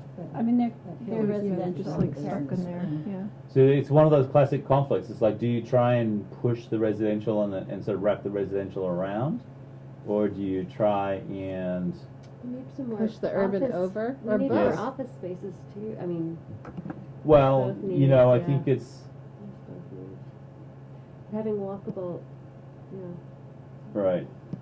And I think we were also playing around with what the boundaries are of your designated Downtown. downtown as well. Yep. They were also overlaying that in was there. The Yep. primary driver, I thought. We started with Right. that. And then we walked away from that Great. logic. Okay, you get the rundown of what I needed to do today. So, And a notice from Jeff. to go back to it, so the Yeah. Park Place one, we I really thought I had wanted. the downtown designation map up, but Oh, wow. it's on the circle. Well, at some point, the music center It will is right move and here. that building will, you know, have some new kind of use. Yes, actually, Brandy is right. Thank you for remembering that. The downtown designation does go all the way up to Terrace Street It and does. does take into account St. Michael's. Right, it So, does. so, Oh, We well, played then with that it's quadrant probably several that would be times. urban, Yeah. right? does that solve the, So if we were to go back to, then put St. Michael's in the urban center, is that what we're saying? The whole, that's yeah. great. I would put St. Michael's in, but take those other houses out I would along leave the them in, river. Yeah, I agree. in or out. So St. So Michael's put that- in, but those houses Just along that the block river in and out. carve off like those two Yeah. lots or whatever more right there. Okay. So like this. Which house, where the houses? You want to houses go all are the way down right- there? To the right of Past St. the Mike's church. Church, Can you, and, it's right here on the which corner. side? Same size as church. There- It's over There's a here. couple houses there right after the church. That one? So there's So one this here on would the become- edge. And that one, and there's, And this there's one and houses then this behind Yes, that. One of those that's a all. parish house? Residential. no, No? No. no, parish house is to the But you right, can as you still- face St. you can Mike's, still to the have- right. Oh, to the right, okay. Some- Okay. Oh, that's right, Ford is up on the parking lot to, Yeah. to the Yep. Richards. Behind Richards, yeah. Okay. Right. Chimbrowski. Summer. The summer pictures of driving James Yeah. crazy. Okay, so are we good with I this, just sir? want to say, like, And you and me. We're I gonna know get it's to the not, mud season it's first. the not popular Oh, I see. stance, but I think that those houses at the end should be part of the urban. Urban. And Compromise. that's really just because there's not a lot of walkable business space for businesses that want to grow downtown, and it seems like it's part of that. Well, you raised an interesting and slightly vexing alternate question there, which is, you know, there's a tension between converting residential homes into offices that, because basically it takes the housing away. takes yeah. takes the housing away, and it may also suggest that there's not a market for appropriately built, you know, new office space to cater to, you know, specific to specific markets. That's an interesting conclusion in and of itself, and it's hard to actually get a read on this in terms of you know, what the demand is and where the market's going. I But think- Maybe that should be mixed use. I mean, I think that because those houses are kind of standalone, they're not right in the neighborhood, and for non-retail businesses, there is, I mean, this is totally not verified except in my own experience, there is a real shortage of walkable downtown, non-retail office spaces. The Brooks House stuff disappeared in a second, and it's overpriced. And it's overpriced. Sorry, and it's it's highly valuable. Yeah. And, No, that was I think you may have been right the first time. And it's just this is an issue, and certainly it's a tension. But because of where those houses are, if that I think that it is appropriate to have some residential style buildings for non-retail uses that are in that walkable downtown zone where there is parking available. I may be the only person who thinks that, but I just want to put that out there. No, and I'm leaning toward what you're saying, but I'm also, can you reflect back again, where's the downtown district boundary? Does it include? The downtown, here, I'll pass out a map because we'll be looking at it on the very last agenda item, so we'll just split them Did out. we have those last week as two separate papers? We did, didn't we? You did, you had big ones last year. So, thank I you. don't Do need you have an it. extra? There it is. Yeah, so it's included in the Yeah. designated That's long. downtown. So to me, it just seems odd to We lost yours. Does anyone else pull it out. Matt? It's really small. Yeah, thanks. It seems like, Liz, why doesn't we- our urban center follow the designated downtown? We did tweak around the edges a little bit to match the building form in some locations, so that the standards that go with the urban center district require sort of traditional block building construction. And there are some places along the edge where that isn't quite what would be desired in terms of future building pattern. So that's the reason for the tweaks where they are. Our urban, this is the boundary of the designated downtown. I mean, right now, this takes into multiple zoning districts too. It's not just all urban Right. center. It's more of a census tract designation. Not No, even, not it's even. more the, Just the uniformity of the building form. yeah, the for one. cluster of Right. retail, commercial, Yeah. civic. It doesn't map onto anything else very effectively at all. I wonder if a more constructive way to respond to Rachel's concern would be to extend the urban center up into the large office buildings that are too big now to fit into the mixed use in the middle of the triangle. Because with the But those exception, already exist as offices. yeah, but if they were mixed use, wouldn't they be grandfathered but violative because they don't have residential space? I think only the one on the corner has residential. Doesn't need to have residential. The one, I want to call it Dr. Hoopus's building, the one between P-Checks and, It's a big green one. This is P-check yeah, here. go behind, keep going. Yeah, this Down in one. the back. The one by the crosswalk, just go straight, yeah, there. That one has an apartment, I think. It does have an apartment. On the third floor. There's also, in the back here, Little carriage house. there's a carriage house, and then I believe in the upstairs, the carriage house is also another apartment. There's a hairdressing salon, and I think there's also an apartment in here as well. Aren't those allowed in urban center too, though? Yeah. So that one apartment would be enough to make that okay in mixed use? We could. Well, I think we need to we go back to the back to that ISO on question, but mixed that could well qualify. So the reason that we didn't push one of the reasons we didn't push urban center up in here is that the dimensional standards in no way match these buildings. So it's the build to the edge of the sidewalk, storefront, multi-story block Yeah. building design. Yeah, that's a real Yeah. problem.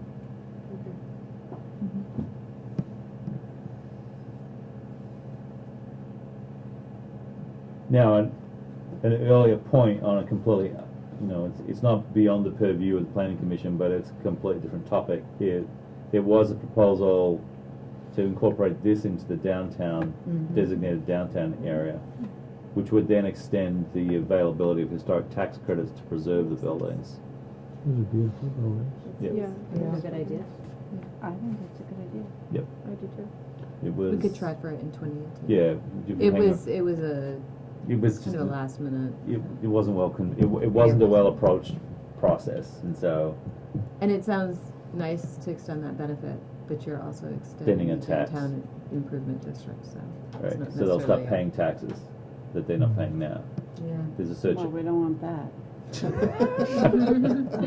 Is the park not developable? The park, as in the commons, Yeah. it is not. It is as developed as it's ever going to be. I would say. Okay. Even though There's the not gonna be a church sort skate of park owns there it? either. No, no. Okay. The town owns it. We did. We finally dug it up. So where are we? Well, yeah. What's people's pleasure for this area here? I was hearing that area there was to move to urban center. Yeah. Is Do we that have the some sort consensus? of? So Yes, please. so continuing along Terrace Street and wrapping all the way around to here. Do we want to vote on these homes? Just- Do they get, is there a risk of a lot more impervious surface if it's in urban center? There is a much higher impervious surface, but those pretty two, High there. I Yeah, that's suspect that those are probably tiny little lots there. Yep. So their ability to really do much Yeah. other than what's on them is probably pretty limited. Yep. On the other hand, they did go into the residential district. It isn't that there's absolutely no possibility of office space in them. The residential, they'd have to still have residential component, and there's always also the home business and home Yes. occupation options would be available too. So, I mean, okay, just so you know, just in case. So if you want to be, a single professional and have an office and have, yes, you could do it. But there's really nothing, they're pretty isolated because they're around the corner I on think that that's their road. appeal. They're not, yes. Right. I, So in terms of like a residential neighborhood, they're not really existing in one. Well, That was gambling. but that's all nice walkable to downtown. Yeah, but I don't know that And that would every- change. Everything to No. the north of there is a really nice residential neighborhood. Yeah. I would say that these people probably feel part of this neighborhood very Yes. strongly, so. I think Yeah. so too. I don't think they see any discontinuity at all. And Really? I think they're part of the Tyler Street neighborhood, and I think it's very strong. Yeah. but it's down that hill. I mean, No, but I No, think, but they're engaged. yeah. I think a lot of them like to walk around on that Tyler Street Yeah, area. this is like, Yeah. Who doesn't? yeah. It's this- great. Yeah, it's I beautiful. agree. Oh, yeah, walk it in the spring I and wish all I the lived hills there. all covered with Daffodils. daffodils. Daffodils, that's pretty. I think they're very strongly associated with that So neighborhood. can we take a vote to move on? Yeah, we can revisit the topic, I guess, endlessly, but, yeah, how about we vote and move on? I'm sorry. So leave, how many people want to leave the two residential lots in the urban center? Yes, What? that, Are we saying urban center? Sorry. Wait, you're Yes, talking sure. about the two residences? two residences In urban Urban center? in the urban center. Leave them in urban center, that's the As problem. mapped now. Right. Okay, we had 4? I'm gonna vote, no, I'm gonna go residential, sorry. Oh, okay, so we had 3? Carolina, were you for urban center? The houses next to St. Michael's? Yeah. Yes. I'm not attached either way, so. Okay, we have Yeah, 3 so if we guesses. vote. You only get one vote, though. Okay, and so that means we have 3 no's and an ambivalent. I thought we were agreeing that Because they're we're part of the having our We neighborhood. need further, Yeah, part of the are you neighborhood. wanting them to be part of the they're part of the neighborhood? neighborhood, but when you actually look at the uses, I mean, it's like not having the details of the uses. When you actually look at what is allowed, it's actually very restrictive if they're residential. And I don't anticipate that if they're in the urban area, they're gonna be like knocked down and turned into some other building. I mean, I think there's historic quality, they're beautiful houses. So to me, it's like if you're leaving it in the urban center, then you're just allowing for many more uses, like a professional office, professional services, a small restaurant, that you couldn't do if they're residential. And given the proximity to downtown, it seems like you want to leave those options open. There you go, Sue. Why not The make urban it center, just yes. like a little Urban center, the tiny same as mixed use downtown node? district. That would be a pretty They're tiny. in the downtown Mixed. district, so that's not. So, hey, Yeah. Well, my affected. thought was just to Have you- bring the residential down. right, just around the corner, like Yeah. that. How do you get here? I think- Harris. Down by. Yeah. Harris Place. Curtis is- Harris. Right, oh, I see, yeah, Residential houses you live in the come back. up, there's a little driveway here, right? Yeah. What's that? On This place that the Okay. blue house that Alright. the So- post office is in, residential. Yeah. I- And there's some I'm gonna take the therapists' last cookie. offices and stuff in there. I'd say there's not enough of a consensus to change it at this point. Right, Okay. okay. So where are we up to next? Depot Street. Okay. What did we just So- decide? It stays the way it is.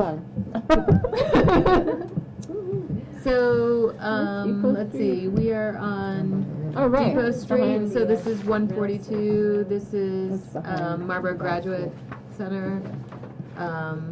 This is Whetstone Station over here, and this is Depot Street, Right. which we have It's not part of the down, No. put in, no, and it's not right now. It's currently It's industrial. industrial right now. How about water and recreation? I support What's that? that. I support water and water recreation. It's, right now we have it in mixed use. I mean, part of my problem is, actually, I think there's more uses in water and recreation. Right. It's Yeah, I geared like water toward, and this is recreation not a too. residential area to me. If it's gonna be redeveloped, I don't see a residential character to it. I think What, it can be. what is it being used for now, that southern section? Barrels Just and storage Fisher. of stuff, right? To tank farm. Storage. Fuel oil and Yes. propane. They'll have to move when the bridge comes Well, in. Yeah, the Stuff bridge is near the gonna do river, yeah. this. I Well, Whatever. would Where have does the bridge thought come through? that the They do whole it? area from the Wow. Whetstone down down would there be near- waterfront. I thought it was in front of the. From the Whetstone Station? Yeah, Yeah. Even that building, you're saying? yes, Yes. Whetstone Station all yeah. the way down? yeah. So further north, we had the water and recreation on everything that was That's all railroad. east though. of the railroad track. But there's nothing really east But of the there's railroad track. The only place we No. didn't do that was in the urban center. Now, I know it doesn't really, there's nothing possible really here, but No. that is something we could continue all the way down through, and it would, Yeah, I'm sure the homeless people would enjoy that. Yeah. Improvement in their I status. think that I think it'd be good to put that in there though. I mean, because as, I don't know if there's any possibility for that land to get in the future get redeveloped, but it certainly seems like if we wanna take advantage of this resource, it would be I mean, down by perfect the to bridge zone in Depot Street? the whole thing, to The- zone that whole section in our urban The center. railroad holds really, they don't want anything down there. Yeah, they're hard to deal with. Yeah, they don't want anyone down, between them and the tracks and the river. Yeah. And I spent a lot of time on the river in the summertime, and below Whetstone there, the park where they did all the in front of the old train station stuff Mhm. there. You're gonna have a really hard time doing anything recreational there on the water, like docks or anything, because you got a real current issues there. Yeah. Where the Whetstone comes out, and it doesn't calm down until just a little below where the hand is down there. So, Where all the stuff is just collected here? yeah, that's Yeah. the old gas, Yeah. Merrill gas. Yeah. But the current's Even still if it didn't pretty have quick docks there. though, just to have a big park and. Yeah, you know. park-wise, you can do stuff like that, Yeah. but Right. anything in the river, like people always say, oh, it'd be nice to have docks, and you just, you really There's can't. coal tar too. Coal tars. Oh, yeah, it's contaminated. Oh, Well, one of so the- I spent a lot of time, redeveloping waterfronts, and it's not necessarily that it has to be active water use. Yeah, Right. But water-oriented Right. Yeah. development Yeah. is kind of the only thing that would pay for the cleanup, the contamination that's there. Right. Who has been. I I'm, guess the concern that I have is, with the Merrill Gas, buildings, when the bridge comes through, and they can't have their Merrill Gas usage anymore, will they wanna develop that, and that's a prime piece of land, would they wanna develop it and put Or a, sell it. resell it, put a high-rise there to a developer No, along the river? I mean, I- I just wouldn't wanna see that happen. The bridge is gonna touch this point of the island and come straight across. And then when it meets here, it's gonna go straight through the middle of this and touch down right here, just at the end of the Marlboro Graduate Center parking lot, right there. yeah. And then this is gonna make it a traffic light controlled intersection. Back to here. So by bisecting this parcel, it raises the question about how best to get access to this side, actually. It might be better to come from the bottom than the top. And then it's long and it's narrow and it's got a reasonable chance of being contaminated. And so I think It's a park. I think, Under the bridge. I think a range of, commercial, a broad range of uses, but Yeah. oriented towards the river Mhm. is the most plausible outcome. I feel pretty strongly. But to go back further, I'm not sure I'm comfortable. I think I'm okay. Let me say it around the other way. I'm okay with urban centre coming all the way out to the river north of the Whetstone Station site. So I would maybe make this water recreation, draw the line to there. But then from here on, I think it's appropriate to leave it urban centre because I think access Problematic. access to the river is extremely problematic, and the nature of the structures that are already there, I think we're kind of committed to keeping them. They're almost as important to us as the Brooks House. Access to the river from a road is extremely problematic. Access of any kind, Yeah. because you don't necessarily want to encourage more intensive public access because of the dangers associated with the railroad tracks, and there's a They're high power lines. is a high voltage power line That's that right. will fry you, and so suspended around about the 3rd or 4th floor, strong enough so on a wet day it's hard to use a computer screen within 50 feet of it because it sets up enough interference. The one that follows Really? up the tracks? What's that? The one that follows up the tracks, Yes. that line? What about And it's not, and those things aren't. Neither of those things are going to go anywhere anytime soon. So, Alright. What about that section though, around Arch Street? Mhm. Those, I mean, it seems like, I'm sure there's real flood issues, but it seems like there's some potential for like amazing lofts in there, like water-oriented there's that one. Well, stuff. But I guess there's that one would that could has still be the- urban There center. are already some really nice Power apartments company there. wants nothing going in that building. That's not true. Exactly. They just don't want Have children. they changed their mind? They don't want children. They. Oh, well, this is from the Lister's office. This is from... Yeah. Is this is the place you're talking about Yep. with that power? They've been trying to give it away. Okay. For Okay. basically a Well, I dollar. certainly agree with Rod about keeping the, about starting the water But they have recreation above restrictions the on it. marina Okay. Right. and having that go Yeah. south. Oh, that's a great Minimum. building, though. I always thought. Right. So to cut it sort of through It's very here cool. is fine, and I think would be great. Thank you. This building here, Yeah. there's people adore it, Yeah. and it's got a really rich and varied history, which is really out there and worth learning more about. But it actually forms. Its wall is the brook, That's right. Okay, right. right? It has a nice So, little deck there, though. It gives in the floodway entirely new meaning. And between that and the history of its use, the questions about it being redeveloped and how to redevelop and what you could do there is very challenging. It was used as an architect had his apartment and his office there, along with a puppet theater and a few other things, but that's a There's, long time ago. There was a pool, a warm pool in there for doing, like. Yeah, it's still lots- there. Is it still there? Yeah, In the with the downs- murals on the wall. Yeah, Yeah. For doing what? not Watsu, but, Something like that. the other form of but anyways, yeah, water massage, basically. Floating people Wowzy. around in water Mhm. and massaging them. Yeah, and it's pretty interesting to go there now with no electricity. Let's just say Oh, that. That's the Well, whole- well, yeah, Feels that's right. right. In the park, When there's the an mural apartment in bloom there out at too, you, isn't there? yeah, Because I've been in there. it's So pretty. this is water recreation. Yeah. Are we, Yep. Yeah. we Yeah. have to use this? And sort of pretty much in a straight And line all all the way down. Down through, it Yes. will connect back to that other, I Is think, that? Are you okay with that? at the other end. Yeah. Yeah, I think it Yep. connects back Yeah. to here. Yeah. Yes, to here. Yep, okay, I got it. Awesome. Done. Great. Thank you. Good. That was easy. Okay, so uses, I think we're done with map. So now that we have a better sense Now we know the map. of where the mixed-use neighborhood is, if we look at the use table, which is now conveniently all located on your new sheets on one page, on page 228, it lists all of the uses thing you just for the handed mixed out? use, the thing we just handed Okay. out. Okay. Oh, whoa. Thanks for coming. Where am I? I'm sorry, where are we? 228 on the 228. over the page from Okay. the first page of the things that Brandy had up. See you, James. Thanks for coming. Bye. See ya.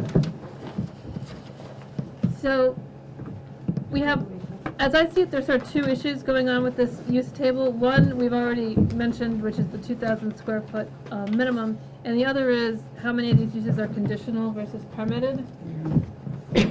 We've sort of gotten feedback in both, on both of those issues in this area.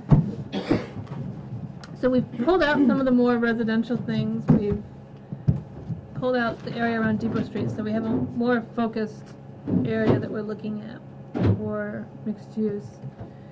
So my questions to you are, what would you think about moving more of these from conditional to permitted, and the size limitation? Should we abandon it altogether, keep it for only some of the uses?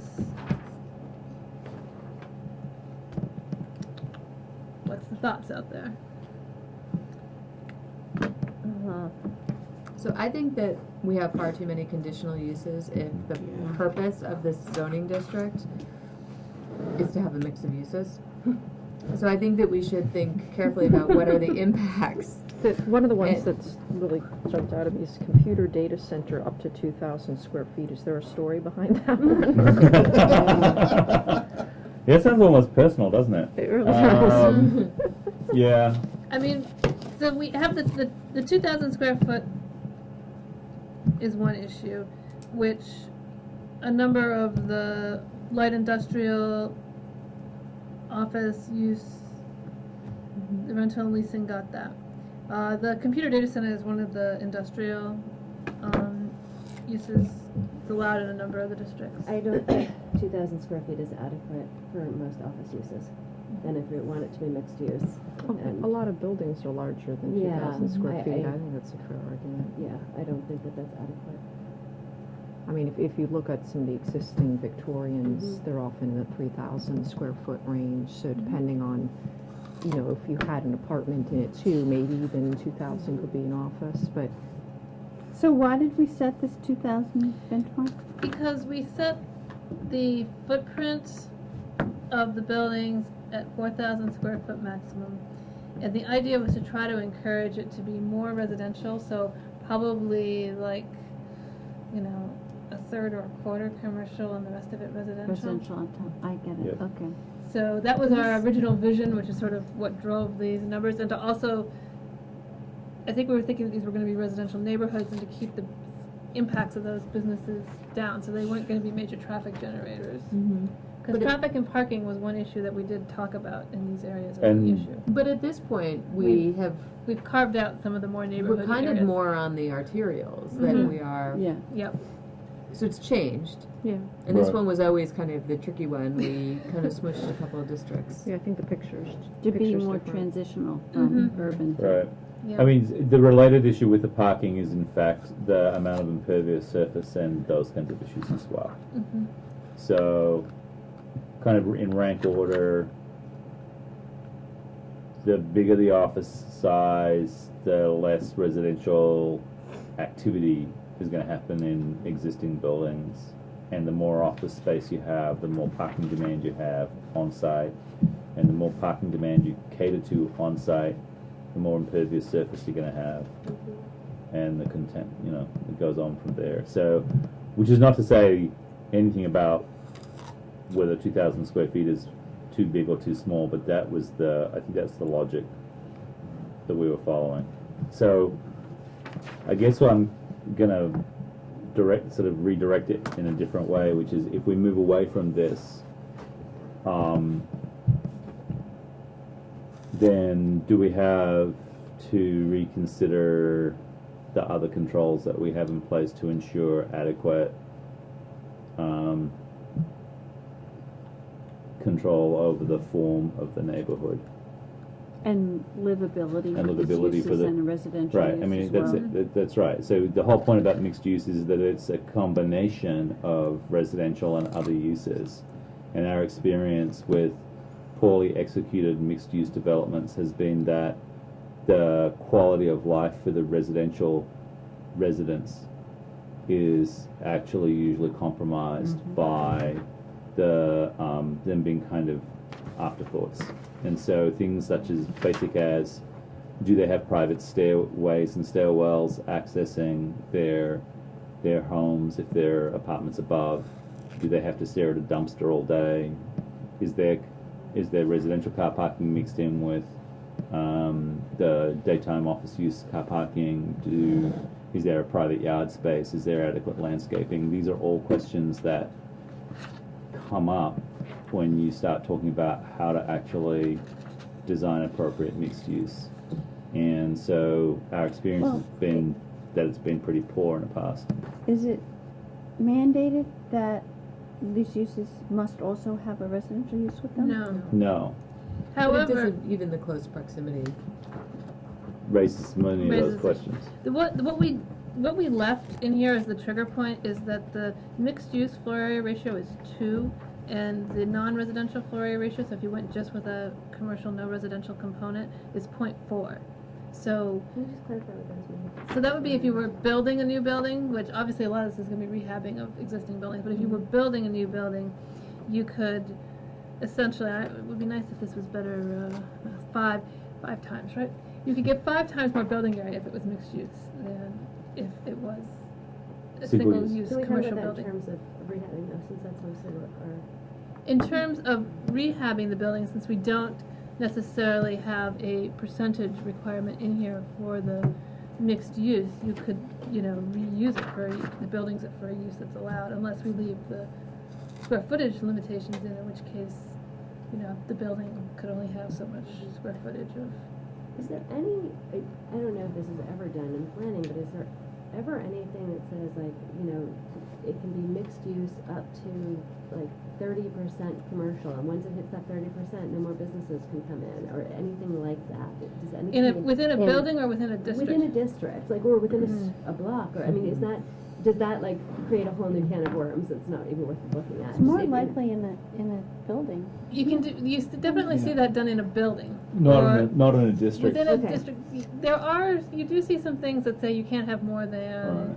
1 or 2 types of something, Right. or things have to be separated by a certain distance, which essentially. Okay. I mean, because I get the Spreads them value that out, you're talking about, though, of not having it become what you're not intending, and how do you not have the residents be Yeah. marginalized and. I think you'd run into a problem with doing that on a district-wide You'd percentage have to, basis, yeah. because And you one can do owner it would be, once. would be. Yeah. Okay. I Never think mind. Each of the only another. time I've ever heard of that is you can only have, like, no more than 5 nail salons in a downtown Okay. district. Okay. If you were starting with a blank Well, that's a good slate, rule. you could do it. I mean, there are I mean, that's in New new Jersey. neighborhood development plans that are basically master planned communities that do that. Right. But that's starting, What does a new the- community. What's the FAR mean? That's the Floor floor area area ratio. Floor area ratio. So, Thank you.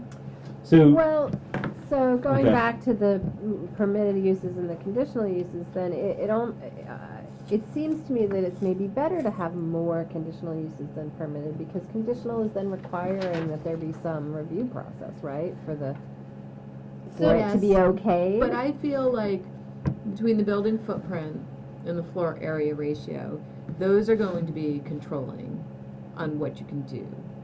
So Okay. I'm trying to think which of these uses have more of an impact that needs to be reviewed. So quickly, to me, a bank, an open market, lawn, garden, and farm supply, rental or leasing, because a lot of those could have outdoor storage components, not the multifamily or the bank, but or high food traffic. services with a restaurant could have different hours that could impact a neighborhood.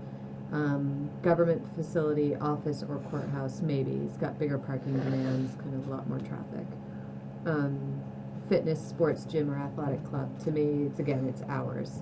They might be open late, might be 24 hours. Who Oh, knows? I mean, they do get site plan review, so hours can be dealt with through site plan review.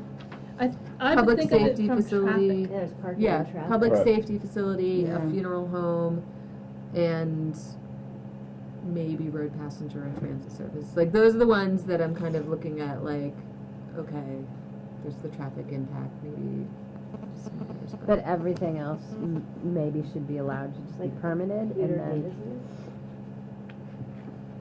I mean, we could knock these off one at a time and say, Well, that's, I mean, it's just the way that I'm looking at it. There could be other. Well, some of these seem really don't seem appropriate to me. At all? Yeah. Cremation facility. Well, Well, we The had an good news incident with on that. this Oh, one. I know, that's why, I know the neighbors, and I heard a Yeah. lot about it years It back, so. seems to be.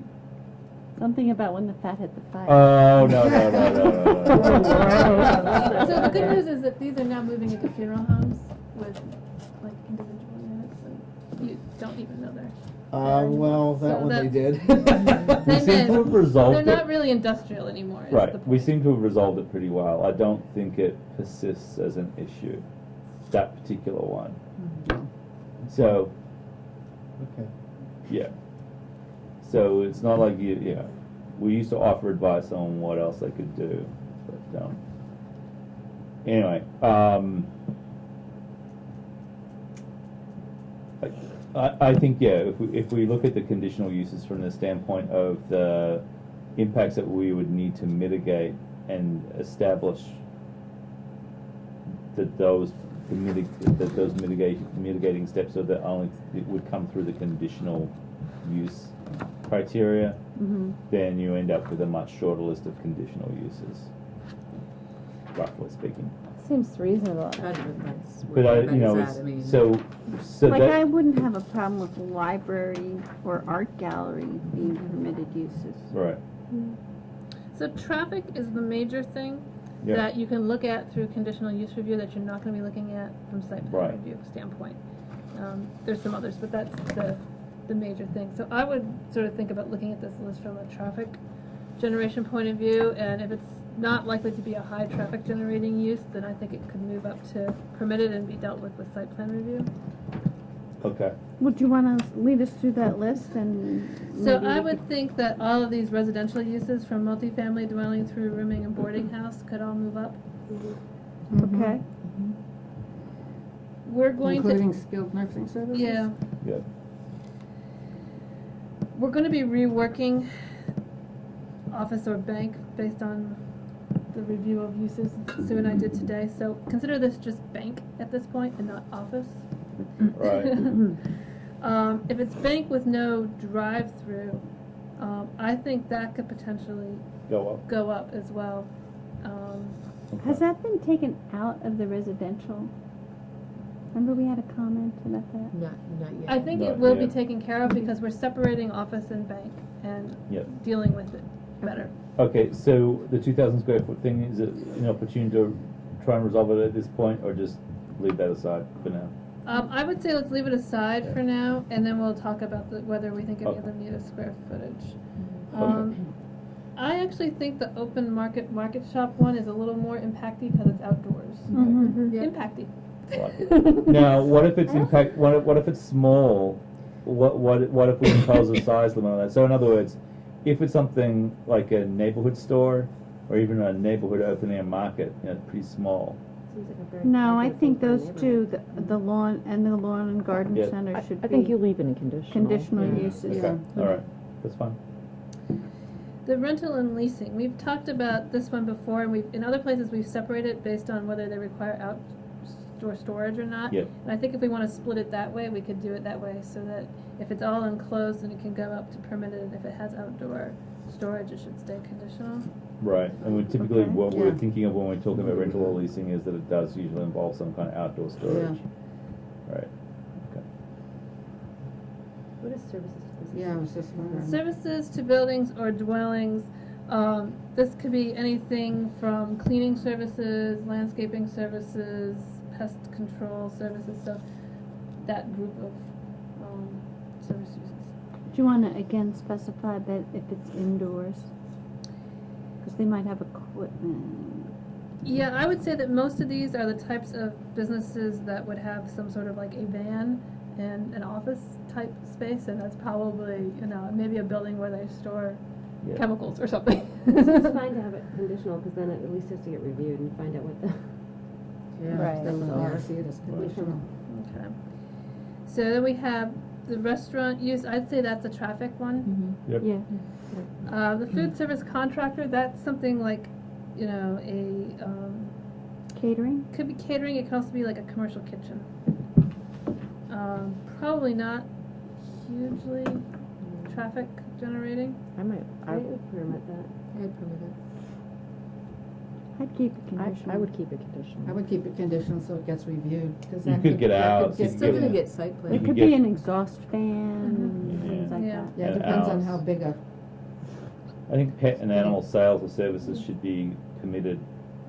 Nope. No, I they're committed. Nope. permitted, yeah, no, not permitted. Just thought I'd try. I just had a picture of a stockyard in the middle of a residential neighborhood. That was really good. Okay, moving on. Reptile store? Yeah, reptiles. Crocodiles. A crocodile dealer. Rats. Light industrial laboratory, I would probably leave those Yep. in the Yes. conditional. Yep, definitely. The media broadcast facility or studio, Permit? I would lean more towards permit. I don't really think of them as being high traffic, Okay. No. They'll Oh, have it's not in parking my for the people neighborhood. that are coming in. working. So And just on less that, and less, because Right, we just yeah, do right. things remotely, you know, So it's like. on, seems like a on different that office. issue, we would get we would get at noise generated from them a different way. So I don't believe that noise emanating from that facility would be a frequent. I don't think there would be noise. Yeah, I don't think there would Backup be. generator. This is not the broadcast tower part. This is It's the just the studio. Oh, okay, because Yep. tower would be a whole different thing. 'cause Yeah, that- When you- tower we've got. When Yeah. you say or studio, do you mean the potential for a recording studio? It could be a recording studio. Right, which Yep. could actually have. It's BCTV. They're soundproof, a recording studio. Yeah. Yes. But that's Well, why you'd want to keep it conditional though, so that you can make sure that No, they're reviewed, well- make sure that they're Yeah. actually gonna be doing the soundproofing and that there's gonna be, no? If they Well, don't that's what I was soundproof it. asking. That's what I was asking. We would get at that requirement by other, Through the in a site different plan section review. of the of the Oh, okay, so they document. still would have to. There's go through. performance There's- standards Right. of For noise. noise. with- About Yeah. noise pollution. Okay. Right. Yeah. So that's what I was getting Okay, at. great. Yeah, if it's a professional studio, there's not gonna be any outside noise, because they would have, that's part of the whole deal, is that they don't want the outside noise coming I in. seem to Right. recall falling at the back door at some point, but okay. Okay. The computer data center, this is not a high traffic use. It is potentially a lot of equipment, which could potentially be noisy for You get immediate neighbors. You could like- get exhaust fans and stuff. Exhaust Yep. fans. So Unless it's computer dating service, which. no traffic at all. Oh, Lordy. I would say the manufacturing and the publishing should stay in the Yep. conditional. I would kind of disagree with you, Sue, in terms of the government facility, office, and courthouse. We did separate out the public safety facilities, so the sirens aren't going to be coming from this set of uses. I want to leave Courthouses. them in as conditional. Yeah, courthouse is kind Yeah, of. I think a courthouse raises serious issues, and I think that there's other kinds of government facilities. People in shackles, you know, That's right. it's messy. Only if they trip over. Okay, so yeah, but that's my general concern. Okay. What about, did you skip over miscellaneous manufacturing, or did I miss something? I was suggesting that all of that list, miscellaneous manufacturing and publishing, those are other industrial uses, stay in conditional. Yeah, definitely. Other community structures, this is like a You okay? social hall. That Does type that of get thing. specified in the section? It does, 115? it's defined. Okay. You know, there is the potential for noise with this one and traffic. Noise would be handled from the performance standards. It could still be a high traffic and parking demand I think type it of should use. be Like an Elks conditional. Club or something? Yeah, an Elks Club, something like that. The gym Italian-American Club, The gym use. whatever. That could be trafficy depending on the hours. You could get the hours some other way, but Hours can be dealt with site plan Yeah. review. okay. So then permitted. And I would lean towards that. For fitness? Yeah. The same with medical clinic, Yeah. I mean, then we've got the professional offices up and then there. a library. Wouldn't a medical clinic generate a lot of traffic? It could really depend on the size of it. Yeah. So that goes back to our scale. We have to figure out the 2,000 square Okay. foot problem. Yeah, I'll leave it then. Yeah. Well, but I mean, If you're allowing a professional services are permitted, why wouldn't? Yeah. Yeah, I think it's just a that different medical kind of clinic- professional yeah, service, it's really. clinic should be in You there. know, Right. it's gonna have enough parking for the, it's Mhm. gonna have to have the parking to meet the Right. size, so. You know, think library, museum, and art gallery should be Yeah, I permitted. agree. They can all go. We're going to work on the definition of outdoor facility and pavilion and merge that, I think, with museum and exhibition hall, so that's one of the potential mergers of uses that you're going to see coming at you Okay. in the future, so. Outdoor facility seems like it's a really different impact on the neighborhood though than This term is a little bit misleading. This would be something like a botanical garden. It really is a subset of the museum and exhibition hall. It's some sort of an Cultural institutional outdoor space. It's not like a picnic pavilion. So that's why I want to merge them. Okay. Noisy. So public safety facility will keep as I conditional. would definitely keep that one as Yeah. conditional. And funeral home? The funeral home is the high traffic. Only by situation. the dead. No, this is not true. I live next door to one, remember? It's the zombies. Okay, supervision or rehabilitative services, I think that's conditional. Yeah. Yeah. Mhm. Okay. Okay. All right, the rest conditional? Yep. Great. Why social assistance or charitable services? Yeah, that was more of an office type of use. Yeah.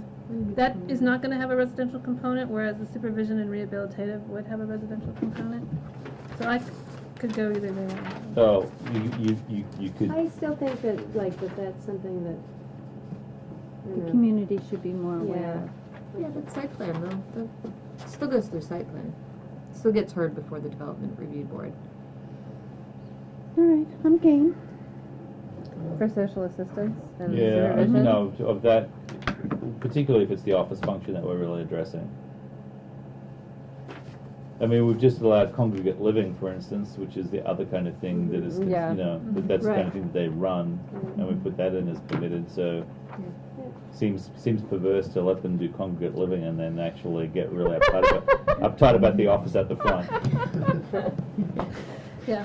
Consistent with our past history, though, but you know. Okay, Rod, you got us that time. So we have the square footage and then we have village center.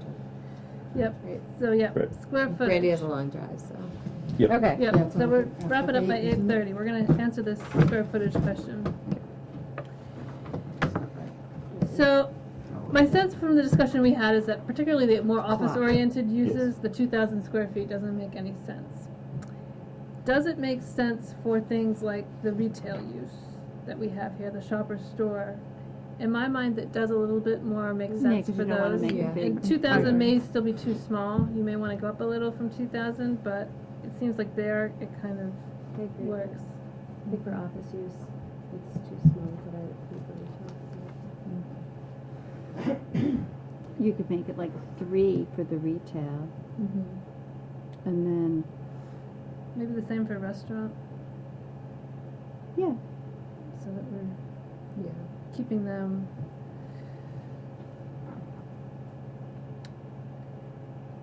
And should there, are we like splitting these up then and having different requirements, or are we looking to have all one? I mean, they're all 2,000 right now. Are we Yeah, gonna and I would change them, say or- the one for bank we could eliminate, the one for studio we could eliminate, the one for medical clinic could be eliminated. Rental and leasing, we've split that one indoor and outdoor, so I don't see that as much of an issue once we've split that. So So for the light remaining ones, industrial. then move it up to 3,000? So we've done shop and store at 3,000, restaurant at 3. That brings us around to the light industrial things.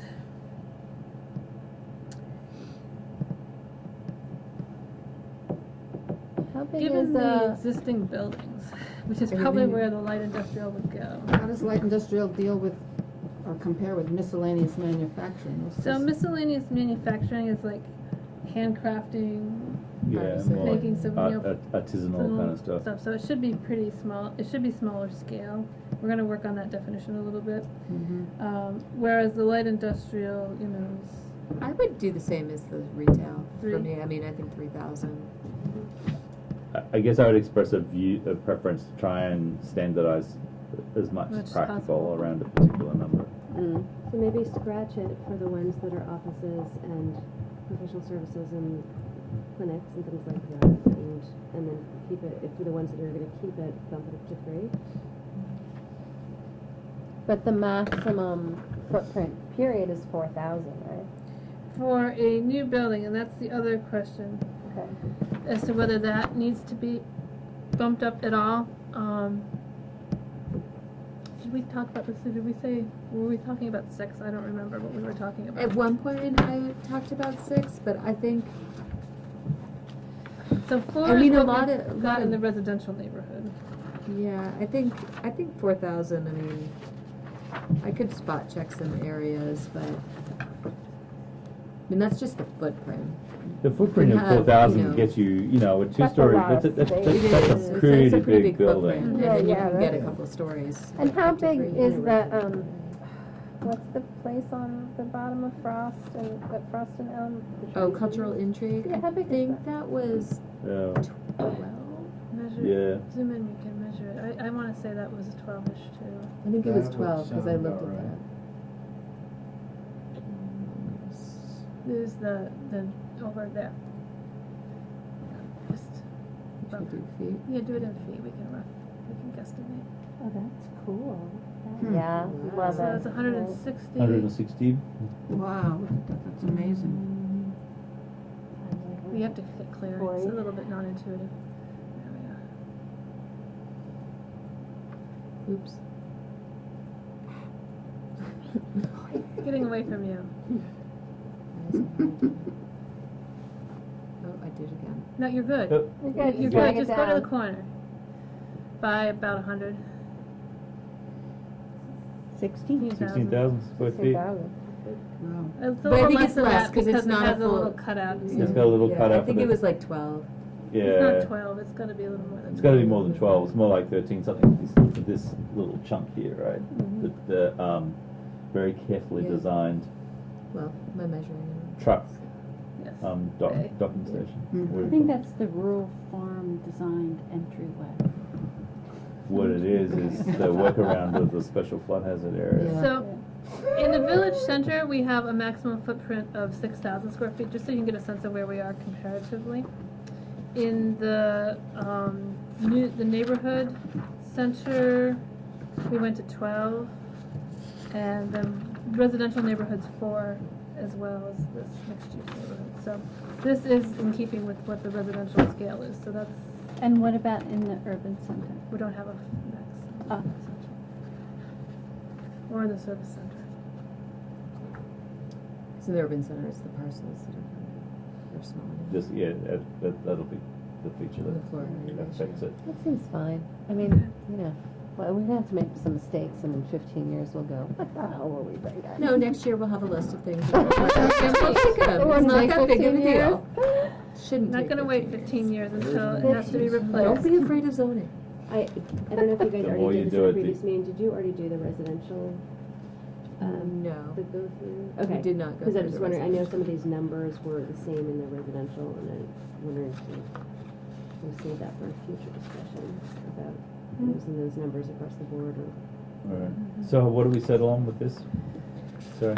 So we have settled on increasing the 2,000 to 3,000 Yep. and eliminating it for the office-oriented uses. And I will rework this table based on this fine documentation that I produced that I better do tomorrow. Before you really forget it. All Before right. I try to figure out what these arrows mean. So that seems Yeah. pretty balanced. Thank you, I mean, we've, you know, taken a big chunk out that would be would remain residential, and then increase like a lot of opportunity in the remaining. Right? Mm-hmm. Thank you very much. Okay. So we'll do So much, Brandon. residential in part 3. Yes, hopefully by the time we come around to our meeting again in 3 weeks, right? 3 weeks.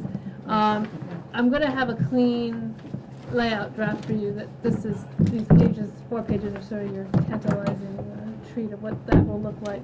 Okay. That, You've whetted our appetite. yes, Can you turn this off, please? and some notes on what has changed since the last time you looked at it.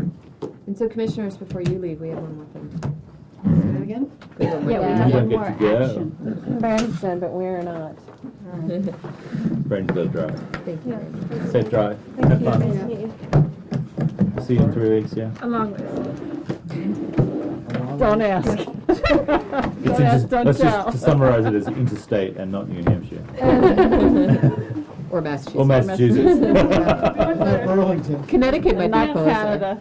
Worse, much. worse than that. What are we Well, doing? actually, it's probably about There's this Same. other question of Yeah. 2 hours and 10 minutes changes is to the town plan. 74 miles an hour. Yeah, I'll be able to do it in 2 hours and 20 minutes. You're driving to Salem. No, she's going further. I didn't, She's going the other side of the lake. I never got that. Plattsburgh?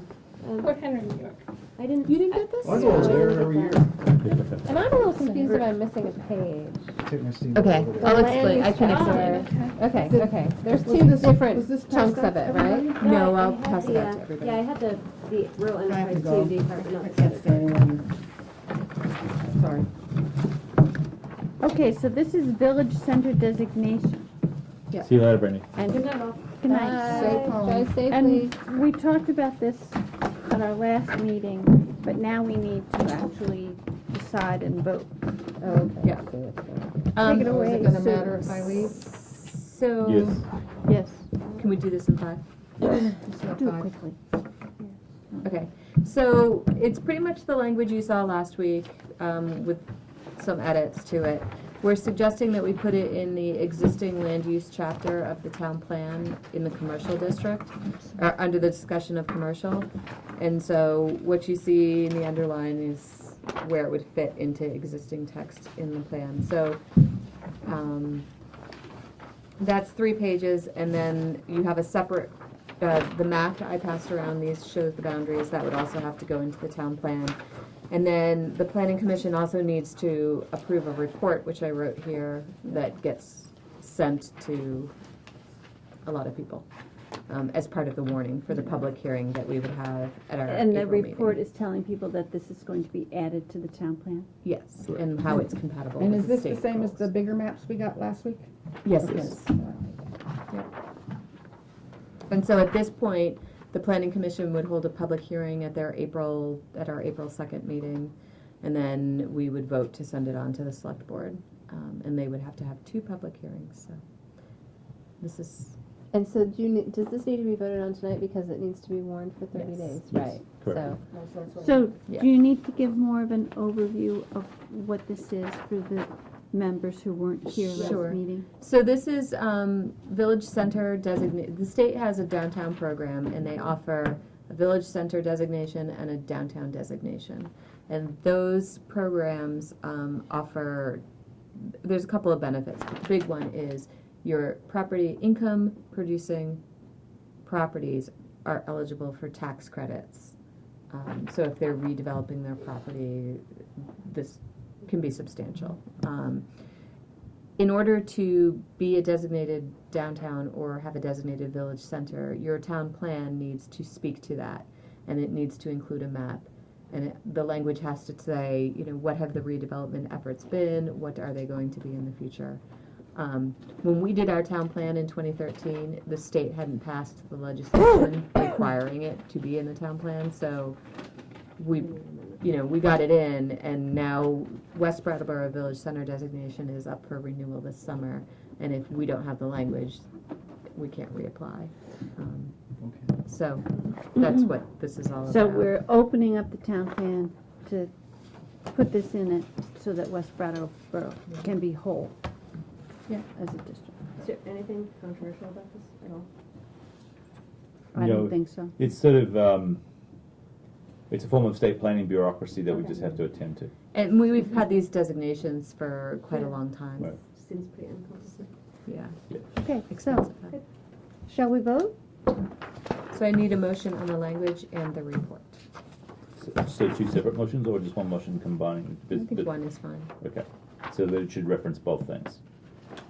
All right, so I make a motion that we approve the additions to the town plan as specified in this underline here, and we also approve the map and the report that Sue prepared in reference. Second. All in favor? Aye. Thank you very much. Did you get a lot? Did you get the second? I'm gonna write this Does it one need down. to say in the motion for the two do you need to name the two districts? No. Good. Okay, and I would also like a motion to adjourn. I move we adjourn. I'm always the one to go back. Thank you, Karen. Anyone want to second that? Second it. All right, all in Okay, favor? got it. K-O and K.